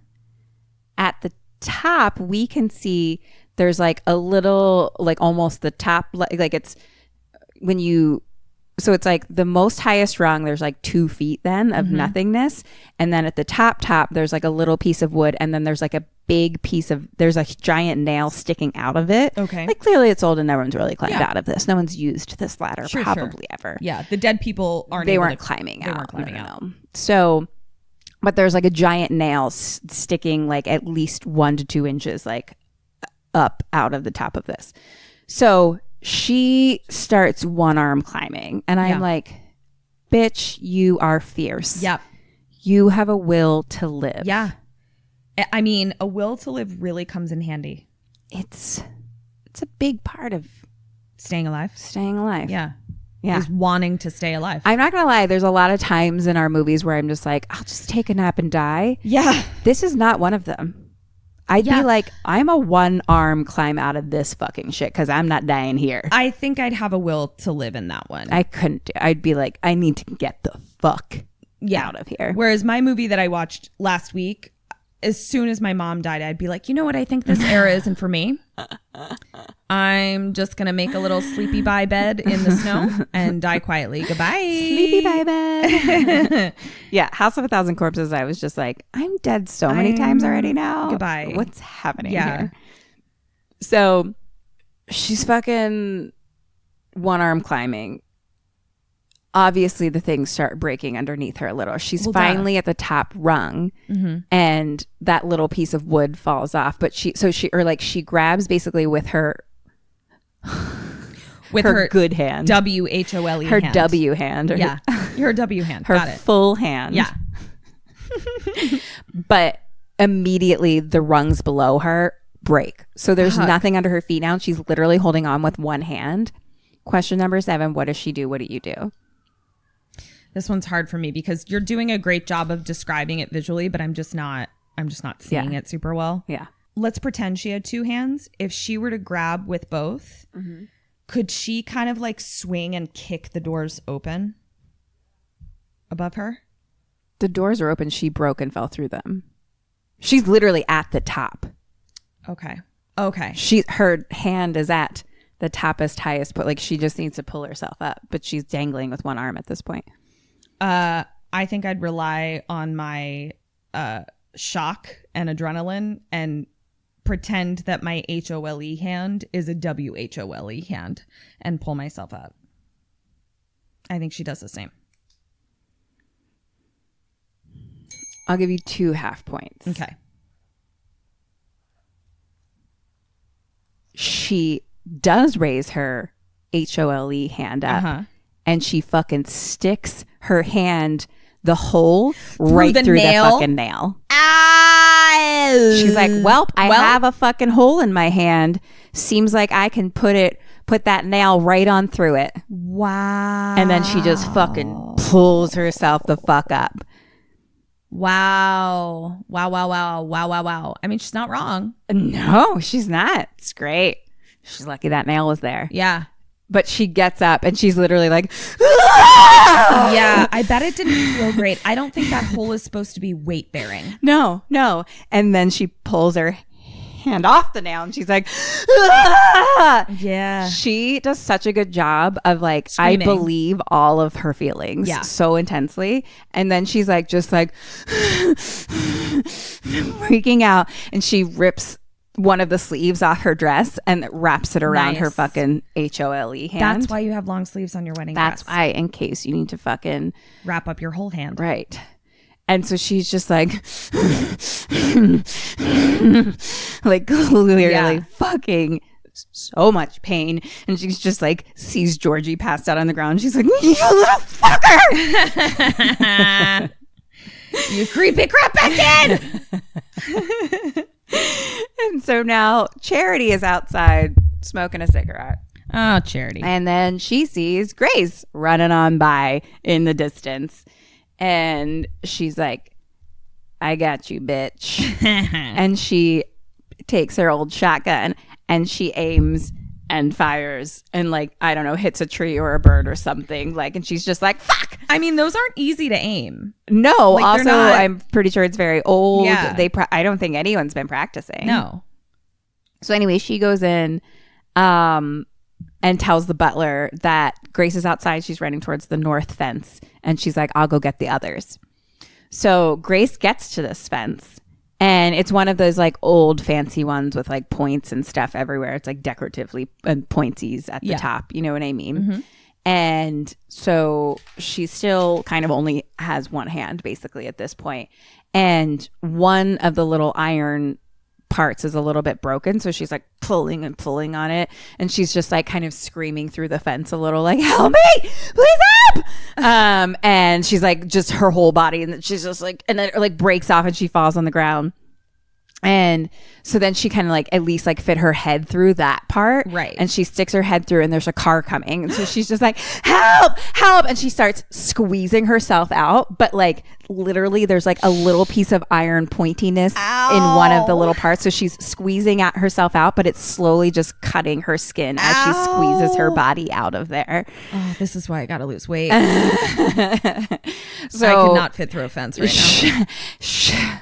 Fuck, it's for the survival guy. Yeah. If for nothing else, it's for the survival guy. So this car is coming. She gets to the fence. Question number 8. What does she do? What do you do? She gets through the fence. Yep. She runs out in the middle of the street and stops the car. Like people do in horror movies. You know what? I don't trust people driving in cars because they might be part of the people trying to kill me. I'm going to continue to hide and get off of this property and make it into town. I'm going to hide through the woods and get out of here. The end. Yay! I don't know if that helped you, but sure. The car stops and it's like a fucking Porsche or some shit. And she's like, can you help me? And he's like, get out of my fucking way. What? And like, or like, get out of the fucking road. And he like just drives off. And she's just like, what the fuck? What the fuck? What the fuck is wrong with you? You piece of shit, tiny dick licker, fucking piece of fuck. Ah! I love her. Fucking rich people. That's literally what she says. I love it. She's not wrong. And now another car is coming. Question number 9. What does she do? What do you do? Same. I'm sticking with the same answer. Point for you. Okay. She runs into the woods. Fuck. Okay. Which is good because it's the butler. Got it. And he's now coming and he's got like one of those big, huge This is my fucking like thing that I do where I get the right answer a question too early. Constantly. It's so irritating. No, but I gave you points for both of those. I know. It's fine. We never know when things are happening. That's true. So the butler sees the broken fence and he starts FaceTiming with the dad and is like, I'll find her. So the family is in one of the rooms all together, like in the house. And Daniel's just like, well, this was fun, but I'm going to go to bed. Are we getting brunch tomorrow? And the dad freaks out and he's like, you think this is a fucking game? And Daniel's like, I mean, yeah, it's hide and seek. I saw that part in the trailer. It was so funny. And dad is like, if she lives, we die. What? And they start bringing up like the Van Horn's family or something like that. Remember how they died in a fire or something, but it's kind of like, yeah, but they all died in a fire. And they're like, yeah, how do you think that happened? I don't know, kind of like discussing something else. And they kind of like yell at like the great grandfather painting being like, couldn't you have figured something else out? Yeah. Blah, blah, blah. Something other than a pact with the devil. What is with rich people making pacts with the devil? Yeah, what's that about? God. Should we make some pacts with the devil? Maybe that's how you get rich. Let's discuss it. Yes. Let's pencil it in. I will say anything that I've seen, it doesn't usually end well. That's what I'm saying. Fuck. But they are rich for a little while. And everybody dies. Yeah, we're going to die anyway. Why not die May rich? as well be rich. Fuck it. Have a fucking pool, hot tub, bath situation. Look, if I get the bathtub of my dreams, I'll hail Satan. Yeah. Hail Satan, bitch. Pass me the bubble bath. Fucking me and Satan can take a bubble bath together. Yeah. You don't even need to have hot water. He'll heat it up for you. I'll give him a whole hand and a whole hand. Oh, shit. So they all kind of get jobs, and like Daniel and Emily are like supposed to take the maids out to the goat pit. Oh, okay. And they're basically like, and Emily try not to kill anyone else. So they're kind of like the fuck ups basically at this point. And Fitch kind of says to Charity, he's like, so, I mean, like, when do we just like cut and run? Like, right? And Charity just like glares at him and walks away. So Grace is in the woods and the car is kind of still looking around with like a big flashlight. Back to Alex, who is still handcuffed to the bed. I think he's kind of like calling for Daniel a little bit, but what does he do and what do you do? Question 10. And am I alone in the room? Yes. Is it a wooden bed? It is. And it's like a pole that it's attached to, Yes. basically? Yeah. I think I could break that, especially with the leverage of the metal handcuffs. Break it how? Like pull it out of its little It's dovetails. it's like old timey thick decorative wood. You know what I mean? Yeah. Like it's got the upsy downsies, insies, outies. Yeah. It's some thick ass fucking wood. Let me tell you this. Okay. It's thicker than a pool cue. Which I can easily break. Okay. Let's see. He's alone in the room. Mm-hmm. It's a bedroom. I can't break it. What can I reach with my feet? Nothing, because it's like a centered bed. Am I going to call for my brother? I mean, he already was calling for Daniel. I'm stumped. I don't know. 0 points for me. So you were on the right path. It's just like you were like, I break it, but he starts sawing at it. With his handcuffs. Yeah. It's great tactic. Yeah. Talk. Okay. So Butler again So I was is on the like, right track. So you I'm- absolutely were. Yeah. But like you were just like, I break it in half. Yeah, and yeah. that was yeah, impossible. Yeah. I hear He you. literally just starts sawing in this moment. Okay. So Butler is outside looking for Grace. Emily and Daniel Brody are, I think they're in the stable at this point. So that's Okay. where the goat pit is, which is what I think Grace She fell into. Yeah. So they're talking about if they think the curse is real, basically. Okay. And they're carrying the maids to the pit. And Emily's like, you remember the last time this happened, right? Like you guys were like, what, like 6 or 7 or something like that? And Daniel's like, yeah, Alex was there too. I like tried to protect him, but like, I don't know how much he saw. Oh. And he's like, he deserved a better brother. And he's like, and we all deserve to die. Wow. But Emily's like, my kids don't. Oh, snap. And so they're in the stable. And at this point, Georgie wakes up and is like, Mommy. And they're like, what are you doing here? And he's like, I followed the lady and then I shot her with the gun that I found. Cool. And Emily goes up to him and she's like, I'm so proud of you. Like from the beginning. And Daniel hears that and kind of has like a little bit of a moment. Yeah. So Grace is now running through like an open field area. Like she's Okay. gone through some trees. Like she was in a woody area and now she's like in a big open field. Yeah. And the car comes like just driving through the field directly at her. Shit. And so it kind of like the butler gets out and like tackles her. She like knocks the gun out of his hand and now he's on top of her on the ground. Question 11, what does she do and what do you do? Well, I take my pool cue. I'm just kidding. Are my hands pinned? No.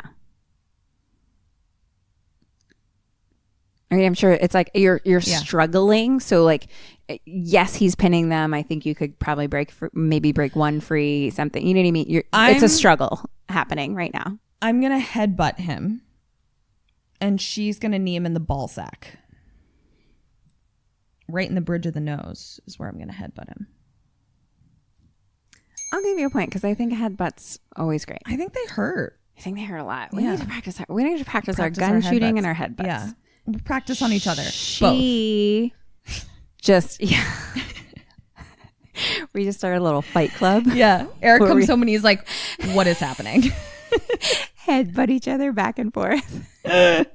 Shoot each other in the hands. We're literally like Stu and fucking what's his face from Scream. He's like, oh, I think you gotta. So she reaches her hand up and just like fucking sticks it to his burn on his face. Oh, good one. And he freaks the fuck out. And so she gets free for a second. Yeah. And then she pulls that little belt off around her fucking beautiful little fucking tattered up wedding dress. Bitch. And she wraps it around his fucking neck. And strangles she that fucking bitch. strangles that bitch until he passes out. This is why you accessorize to stay alive. And then what do you do? Question 12. Get in the car, drive away. And what does she do? Get in the car, drive away. Yeah. Thank you. You're welcome. Get in the car and drive the fuck away. Good bizzle. She does that. Great. As she's driving away, we do see like... As she's driving away. Fuck you. It was just cute. It sounded like a little leprechaun. Oh, she's driving away. Oh, shit. Oh, she's getting away now. Yes, she's getting away. I can't even do it if I try. Perfect. I can only do it as like mistakes. Yeah. So she's driving away and we see that the butler wakes up a little. Yeah. He wasn't dead. So she's driving and we in a fancy car. So she just like hits that fucking button that's like the trip safe, whatever fuckers. What? It's called something in real life too, but this is trip safe in this movie. Where it alerts somebody. Yeah. Like it's like a star. Like a star safe. Like it's like 911 for cars. Yes. Yeah. Where you get a seamstress. Yeah, you're like, I need an emergency seamstress. I'm on my way to a gala. And I seem to have a bit of a fucking string loose. I need a seamstress to come cut this tiny string so I can attend the ball. Right. Exactly. Well, she hits the little button and they're like, thank you for calling TripSafe. And he's like, hello, this is Justin. How can I help you tonight? And she's like, people are trying to kill me. I need you to help me. And he's like, I'm happy to help you. And she's like, can you just call the police? And like they kind of go back and forth. And he's like, sure, I'm calling the police for you. And he's like, boop, beep, boop. And he's like, I'm sorry, the computer is acting up again. Oh no. And she's like, Justin, I just need you to call the police, Justin. Fucking Justin. Justin. And he's call like, on your fucking cell phone if you have to, Justin. Justin. He's like, ma'am, it looks like this car has been reported stolen. I'm gonna have to shut it down. You fucking little piece of shit, Justin. If you fucking hang up on me right now, I'm coming for you. You stupid little bitch. Well, he doesn't hang up, but the car turns off. Whatever. Oh my God, I fucking hate Justin. Am I Because right? Isn't Justin the worst? Fucking Justin. He's like, basically the car literally stops in the middle of the road. Because also, and he's like, if you have a ma'am, stolen car, why would you call the system and say call the police? Justin! God. Okay, car stops. He's like, ma'am, just stay in your car. The police are on their way. And she's like, start the fucking car, Justin! And he's like, I'm so sorry. There's nothing I can do. This is just policy. And she's like, Justin! And he's like, is there anything else I can do for you? Yes, you can turn the fucking car on, Justin. And she's like, you can go fuck yourself, Justin. And he's like, okay, goodbye. Fucking Justin. And so she's just sitting there. She's like, okay. The police are on their way. Yeah. The butler's at the door. No. He breaks the glass and shoots her with a tranquilizer gun. Jesus Christ. Justin! You did this, Justin. I blame you, Justin. So Grace is now passed out. Fuck. She wakes up in the passenger seat of a car. Alex is driving. Oh. And Alex says, you're safe now. We're leaving. Okay. And then the lights kind of start turning red. Oh, no. And she looks at Alex again. And he has that creepy plaster of Paris mask on. Oh, no. And she wakes up. Okay, good. It was a dream. because now she's in the backseat of that car. And the butler's driving. The butler's driving. Fuck. She is handcuffed and seatbelted into the behind the passenger seat. Right. But kind of like laying Yeah. a little bit, you know, because she was passed out. Butler is up front, and he's really following his life journey right now. Oh, okay. I don't get him Okay. because he's not in the family.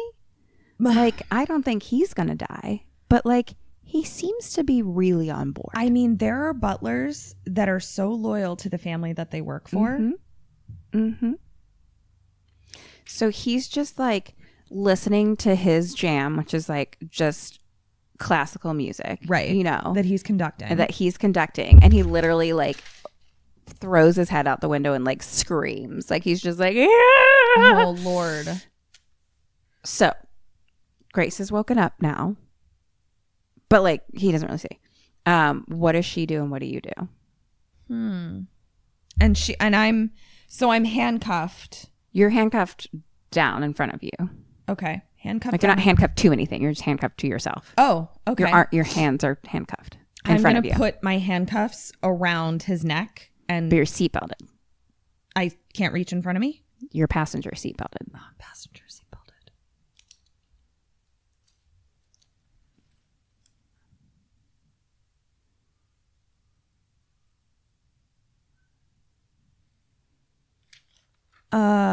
And I can't unseatbelt myself. I guess you could. I'm going to unseatbelt myself, and I'm going to strangle the motherfucker while he's distracted. What does she do? I'm just going to say we do the same because I can't think of what else she would do. She's in the back. I'll give you a point for you because actually that was my instinct too. It was to strangle him with my handcuffs. Yeah. So Or stop, drop, and roll out of the car, but that would also require me to unseatbelt myself. So I don't know what the fuck she does if she doesn't take her seatbelt off. So I forgot to mention. So he is actually FaceTiming with the family now. So the phone is kind of like in the center of the Dashboard. Dashboard. Yeah. He's FaceTiming with the family being like, I got her. Everything's all good. We're on the way back. Okay. And then he fucking turns up his classical music and just like conducts away. And he's like,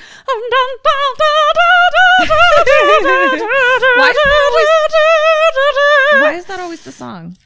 It isn't the song, Oh. but I wish it was. I wish it was you singing the song. I can't think of what song it is, but it's definitely a song you know. And Okay. it's like the end of when it starts getting really like fucking. Yeah. Cray cray. It's a fucking overture at this point.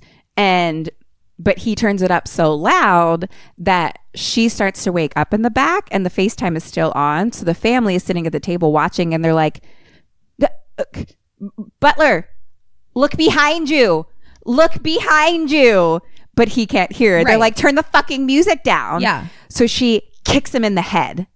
Okay. And the car starts to kind of like squirt. And then she kicks him again. And then the car slow-mo flies into the air. They flip upside down. And now we're only watching from inside. And this is when it's like, overture. And it's like slow-mo glass shooting through the air as they're like flipped shit. upside down. And it's like, the call goes dead. Now, Grace wakes up. Good thing she was seatbelted in. Oh. Because the car's upside fucking And down. so she's hanging. And so she fucking unseatbelts herself then. Yeah.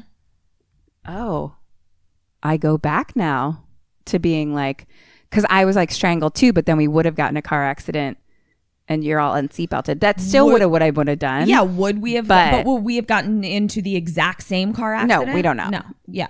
We don't know, but I'm just saying, I'm not going to take your point away or anything. Yeah. I'm just saying it works out that she stayed seatbelted. Right. Yeah.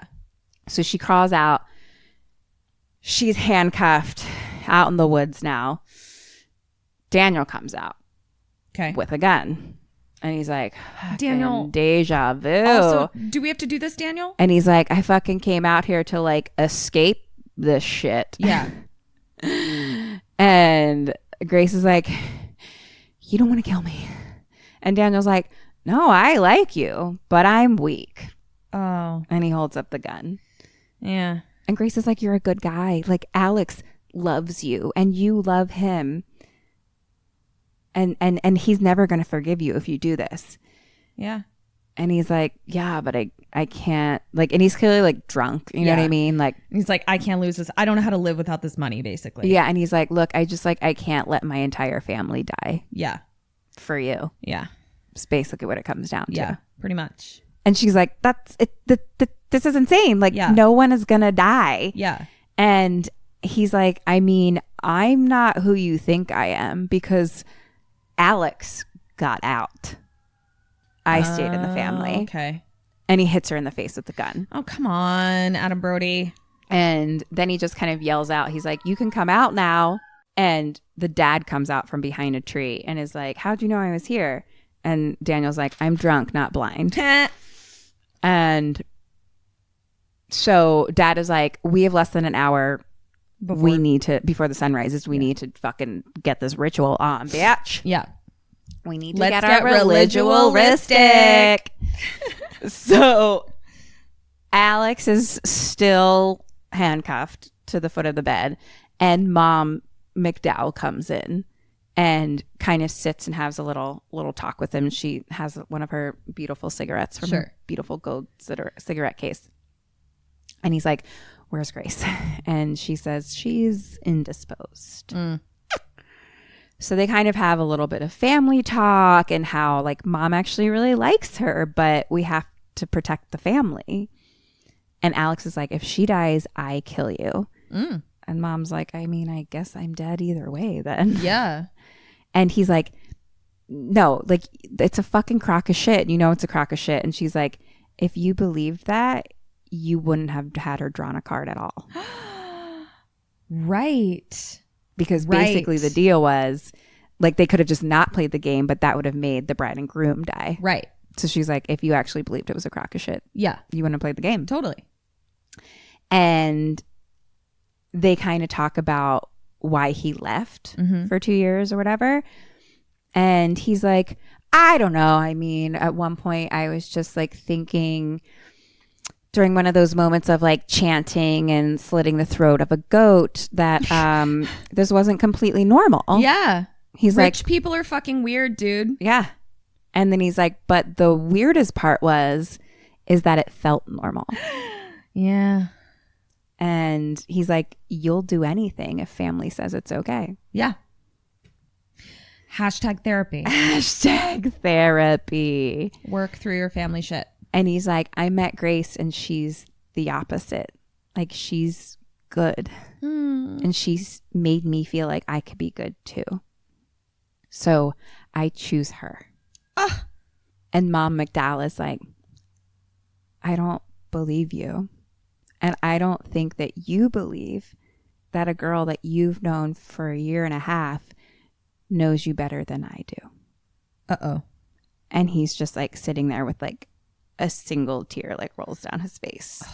Okay.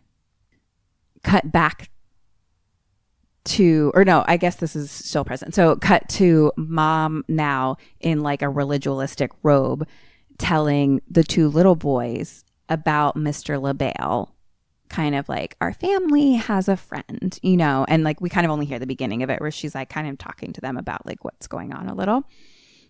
And everyone's like prepping for the ritual. Yeah. Fitch is like slapping himself in the face and he's like, you got this, you got this. And Dad like puts that box on the table in front of that fancy chair. Right.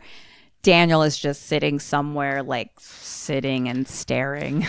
Oh, poor Daniel. And Alex is still sawing away because he's alone again, right? Trying to get free. So Grace is on a table with like a pentagram.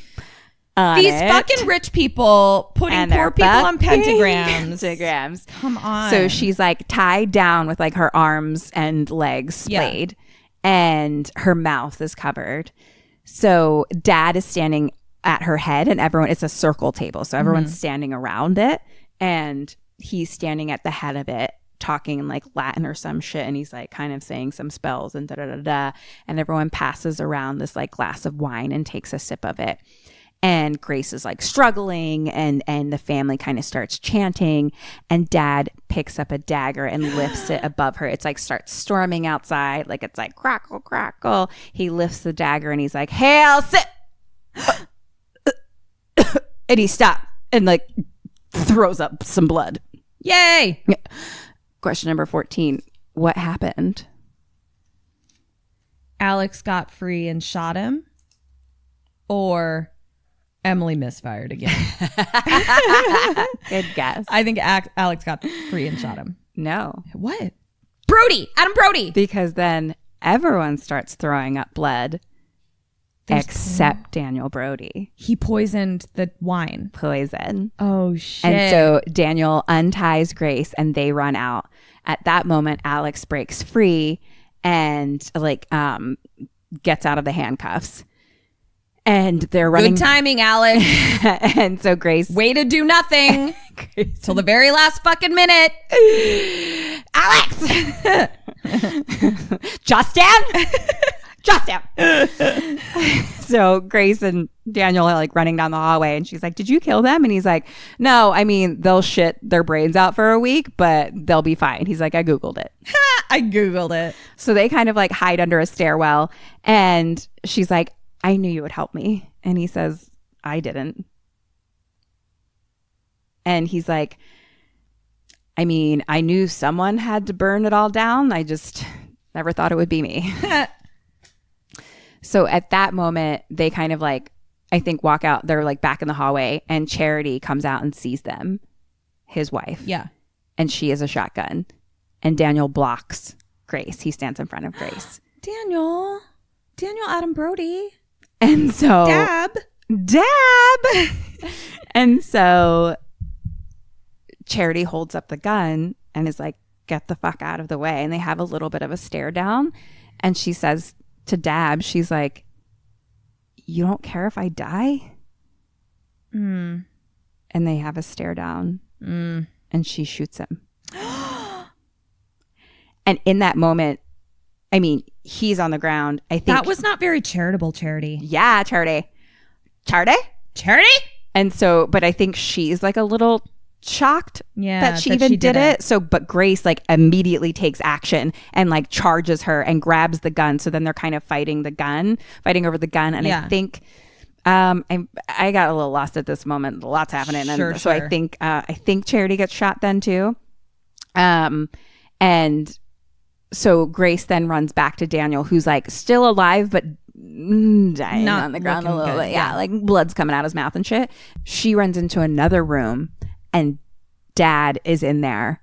And so they're like fucked up, but they're not dead, basically. Yeah. So he kind of like is, mouth bleeding, but is still just like talking shit to her. He's like, you're just another sacrifice. You're another goat.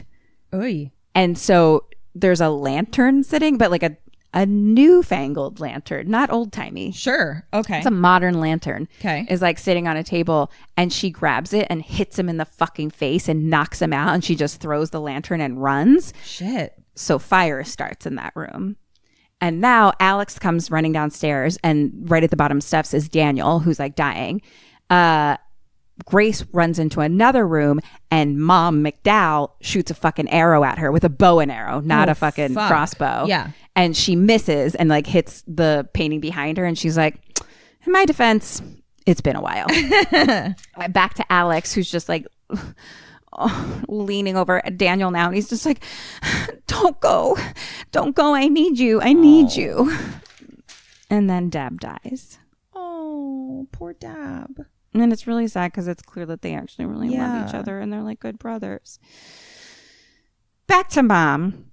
Charges at Grace and just starts like choking her against the wall. And she's like, "I meant what I said." She's like, "I thought you'd be the new me, but I'm not going to let you hurt my fucking family."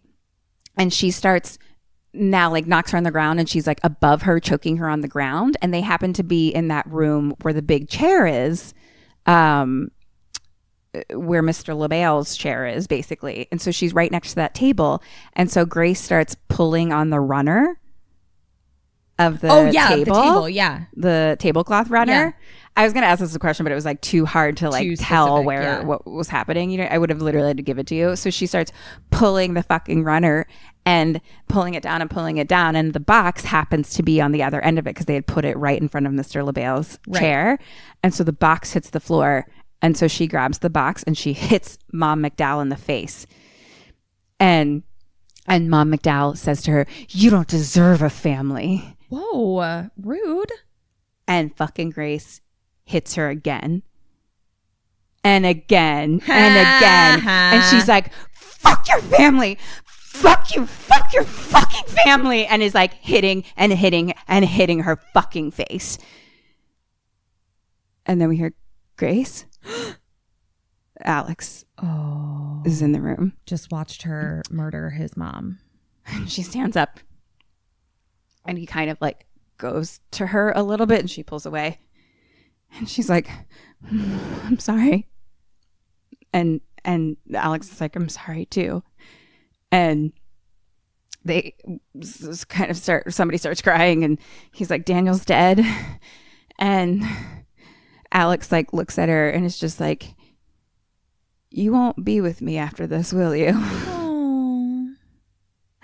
And they're just like staring at each other and he like touches her face and just like stares at her and he touches like the other side of her face and he starts squeezing her face in between his hands and she's like, "Alex, you're hurting me."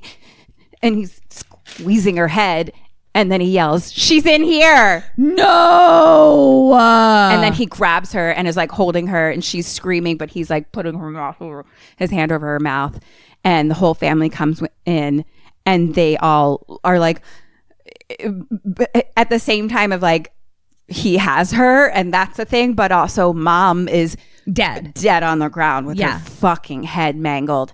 And Aunt Helene is like, "The sun is rising." And she says to Emily, "It's time for your boys to take their place." And then we cut to like one of the other rooms where that lantern was and the house is starting to like be on fire.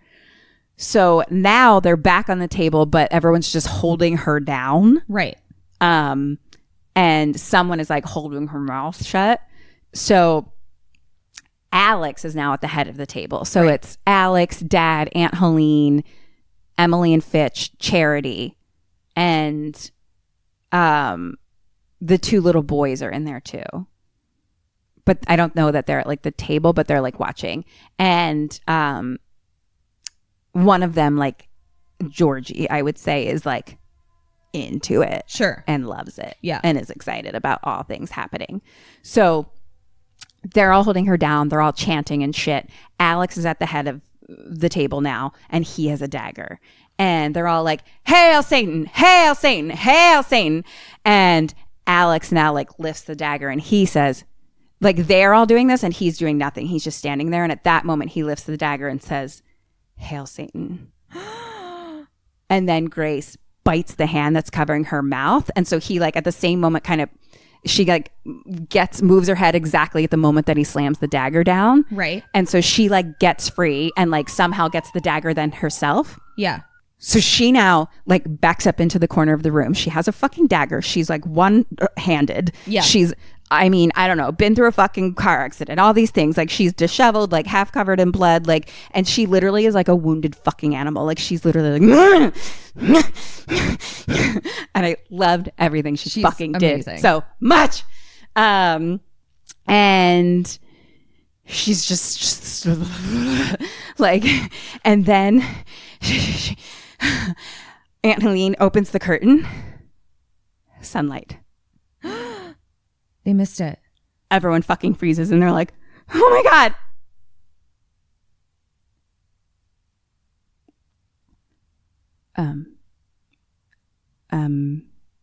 It's just like, nobody dies. Nothing's happening. They're all just standing there. He's like, fuck, I knew it was all bullshit.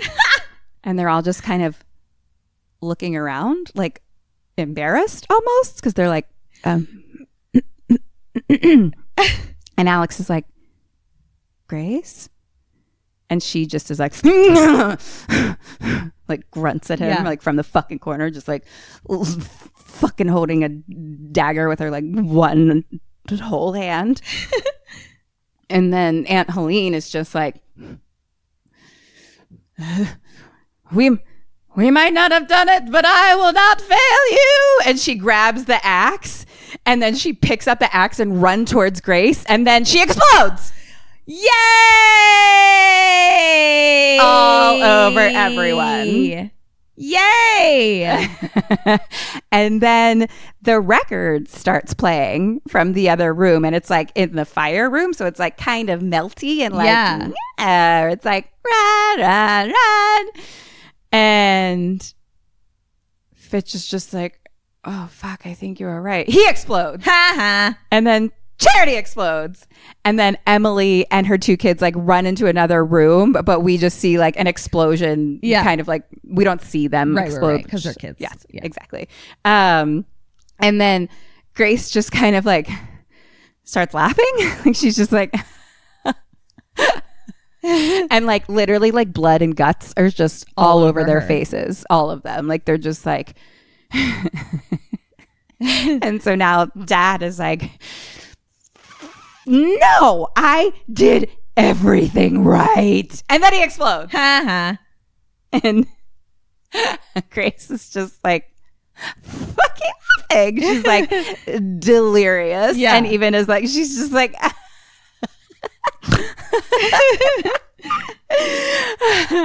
and then Alex comes up to her and he's like, don't leave me. He's like, I don't want to die. Boy, bye. And she says, neither did I. You fucking fuck.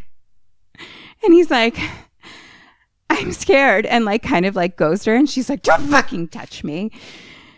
And she starts to like pull her ring off of one of her whole hands and says, Alex, I want a divorce.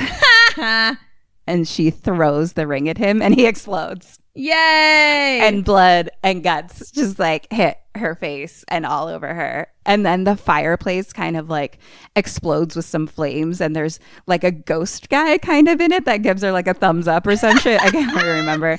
And she's like, fuck. Okay. And she just fucking grabs the mom's pretty cigarette case as she's walking out the house that's just burning away. And here comes the bride on like guitar starts playing, kind of, you know?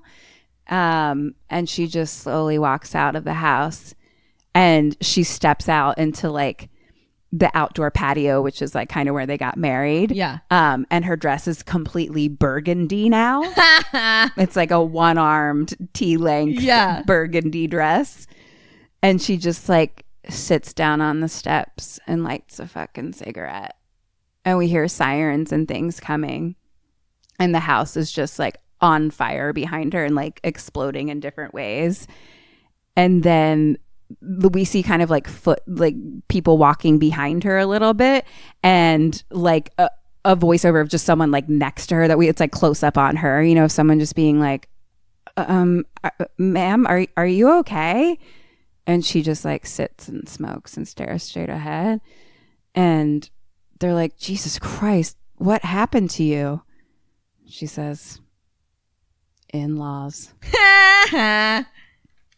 The end. That's fucking awesome. Wasn't that so fun? That's so good. What points did I get? Let's see. Okay. Hey guys, this is Kat and Kim, and we just want to let you know about our brand new Patreon we just launched. You can find us at www.kimandkatstayalive.com. And you'll also find merch on there. Check out our merch store and follow us on social media at kksampodcast. We love you. Bye. Okay. Was I ready or not? Well, Dead or Alive, you got 5 out of 9 because everyone except dead. for Grace died. Yeah.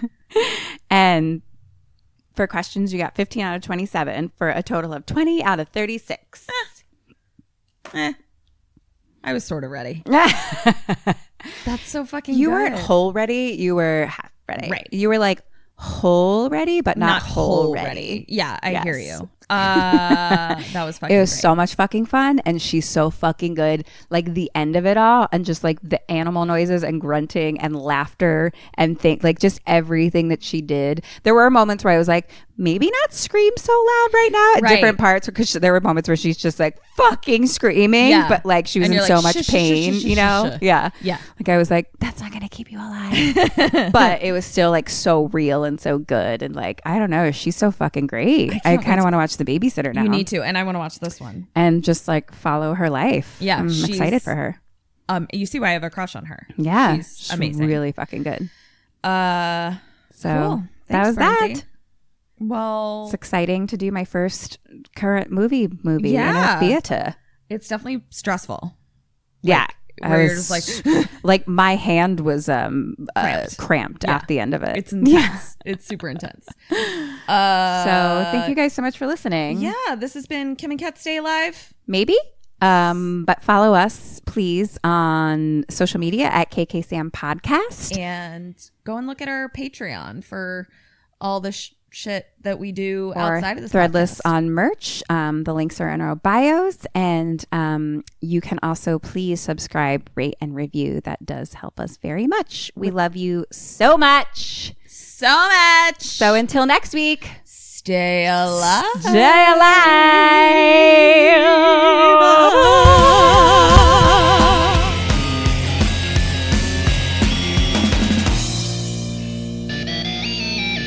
Put a ghost in me. I'm done.